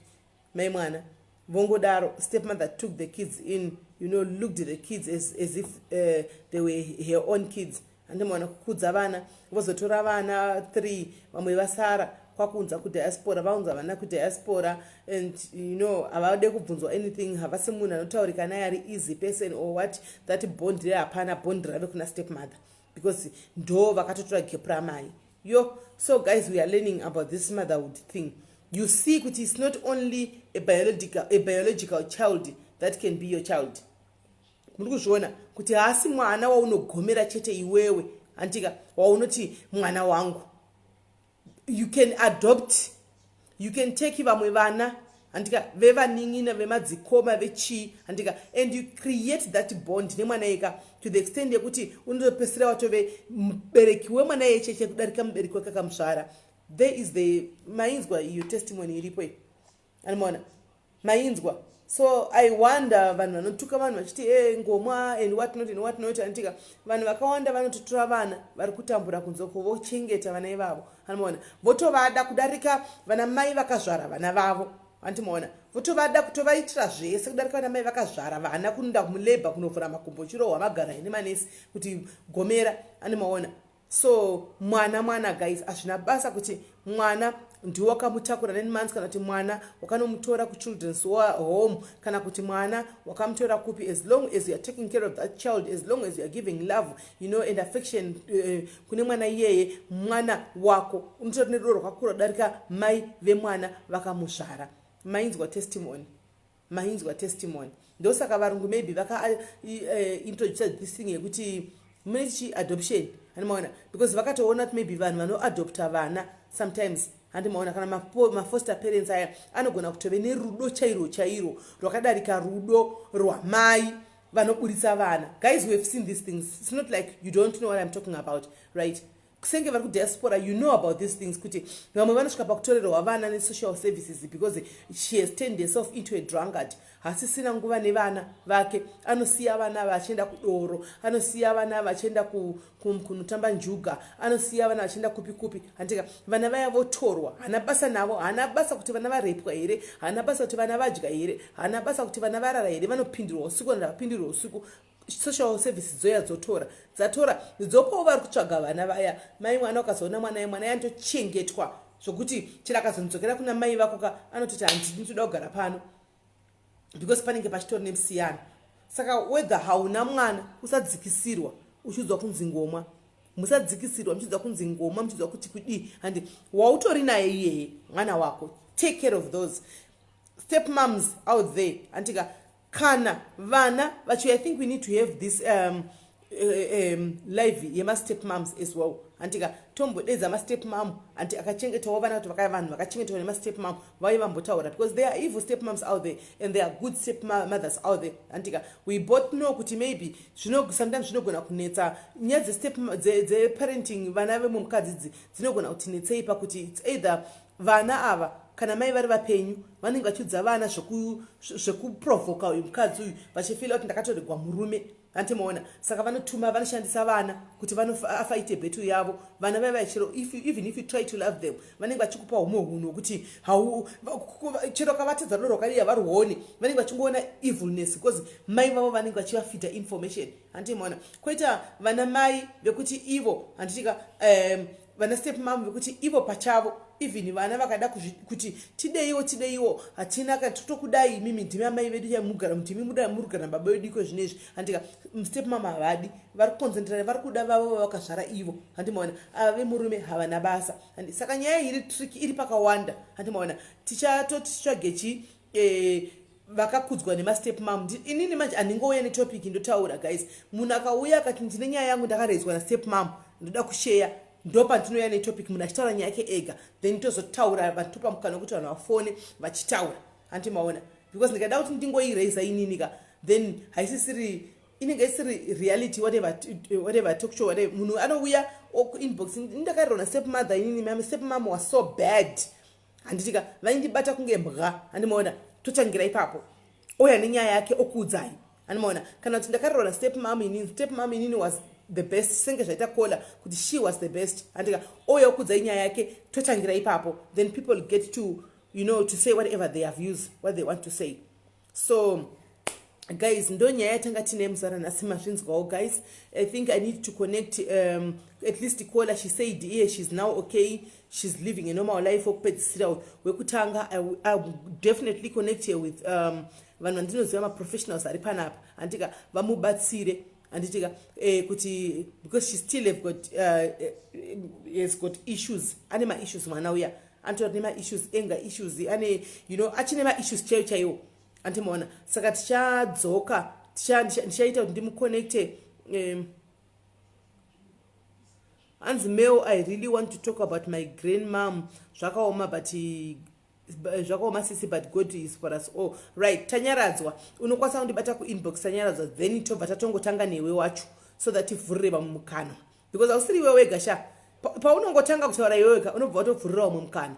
Vaona zvaitika panapa, tangoenda Kola taura nyaya yake abva avhura do and atovhura do vanhu vakatoabuswa vakawanda. Saka iwe unongoya nenyaya yako then takutovhura do andiona wondibata kuinbox and then we schedule kuti musi upi waunenge uri free and then tudzoka panapa andiona then we start talking about it. And so ndo zviripo. So Kola wedu wekutanga mwana waya guys, I'll try by all means and I'll make sure kuti nchange ndichiteverera kumasure vari kumubatsira ndichinzwawo kuti awana help kusvika papi, zvafamba sei, zviri kudii, ave nani here. Handimaona and then tichazamawo zvakare kuti baba ava vekuchechi ava vekuchechi vekumurepa ava handimaona awane justice sezvo vari vachiziva pavari, achiziva nechichechera nepavanowanikwa kuti nyaya kana ku-UK zvichiita kuti if inovhundunyugwa inoitwa open case because marecords ariko kuti akaita abortion. Antimaona then nyaya yotangira ipapo. So guys, yeah, kana pasisina vamwe vada kucontributa anything guys, thank you very much for being with me here. Thank you guys for supporting. Thank you guys for coming and listening to all those victims and to us tichingotaura kudai. So and I hope some other people were helped neme life yaitika nhasi and nemamwe malive ari kuitika vanhu muri kubatsirikana. Andika feel free andika to come to my inbox and say ndine nyaya yangu yandinoda kutaura. Andiona ndine nyaya yangu, it's a first step to healing. Mamunzwa mwana aishora kuti pandataura nyaya yangu anga achitya kana kutouya panapa because it was her first time talking about that story. Imagine after all these years, my mwana more than 15 years, first time yake kuzosvitaura pano anga achitya neziranza ndakurara because ndakauya kuinbostonga kuzondataura nyaya yangu handina kurara anga achita iyo anxiety iyoyo handiti masvoona. So talking it's another way of healing handika hanzi a problem talked is a problem half solved. Tinouya panapa totaura hatijajani, no judgment, no bashing, we sympathize with each other handika tichionesana tichitaurana tichishare maexperience edu tichidaro tichifamba. Kana paine vakaabuswa vari vadiki guys, I urge you all, open a WhatsApp group guys, support group, WhatsApp group, then all the victims tovaudza vopinda muwhatsapp group renyu iroro handika, so that you can be supporting one another. Ikoko muchiudza nati how did you overcome this thing, makakundawo sei handika, maybe it might work to somebody else. Iwo zvawakaitawo kuti usvike pakuti uite fully recover handitimaona. So yeah guys, I love you very much. Thank you all for coming. Maita basa mwari akuitire zvakanaka guys. Ngatirambe tichitsiurana, ngatirambe tine rudo, ngativei better people, right? Let's be better people, right? Let's try and build one another. We don't know each other guys. We met on Facebook, we met on Instagram, takasangana pa social platforms, right? But most of you guys, we have become sisters. We have become brothers and sisters. And tatevene ukama watina old tori solid through my platforms iwaya. It's either you choose to create a relationship never nosangana navo pa social media, or you choose to create and take up my enemies. It's up to you guys, it's up to you. Thank you Veridongo. Thank you Veridongo. So it's up to you guys kuti say that to use it positively or to use it negatively. Social media, if you are very clever and very wise guys, it can help you in so many ways. In so many ways, it can even open doors for you guys. Just imagine ndisina kuchembera, ndisina kana murume wangu guys. For me izvo kuti ndoda kuti nditirewo visa kune masisters angu andizere nawo kana nevanenge vangu vari kuuk yuko ndiuye havamborambi vanondita mapepa ini hobo ndinotoitigwa mapepa visa roramba ndozonyimwa hangu visa asi ndatodziuyai takumira ndatotigwa zvese hanimaona. Kana kuamerica uko ndiri kucanada kupi, use this social media wisely guys. It can it can create doors for you handika. But if you choose to become everybody's enemy handimaona, unongoramba chingoti hai ini zvinhu zvakangondiomera, ini zvinhu zvakadai, ini zvinhu zvakadai handimaona. Ini chaichai ndombosvika pakuti mufunge iyo wifi yandobhadhara, ndombosvika pakuti mumwe munhu just from Norway anongoti Smeli mufunge kaya ndoda kusenderai 50 pounds mune mobhadhara wifi because we miss your life, I love your lives, just like that.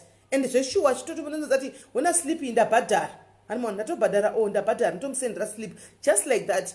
That's creating a relationship. And that's creating a relationship.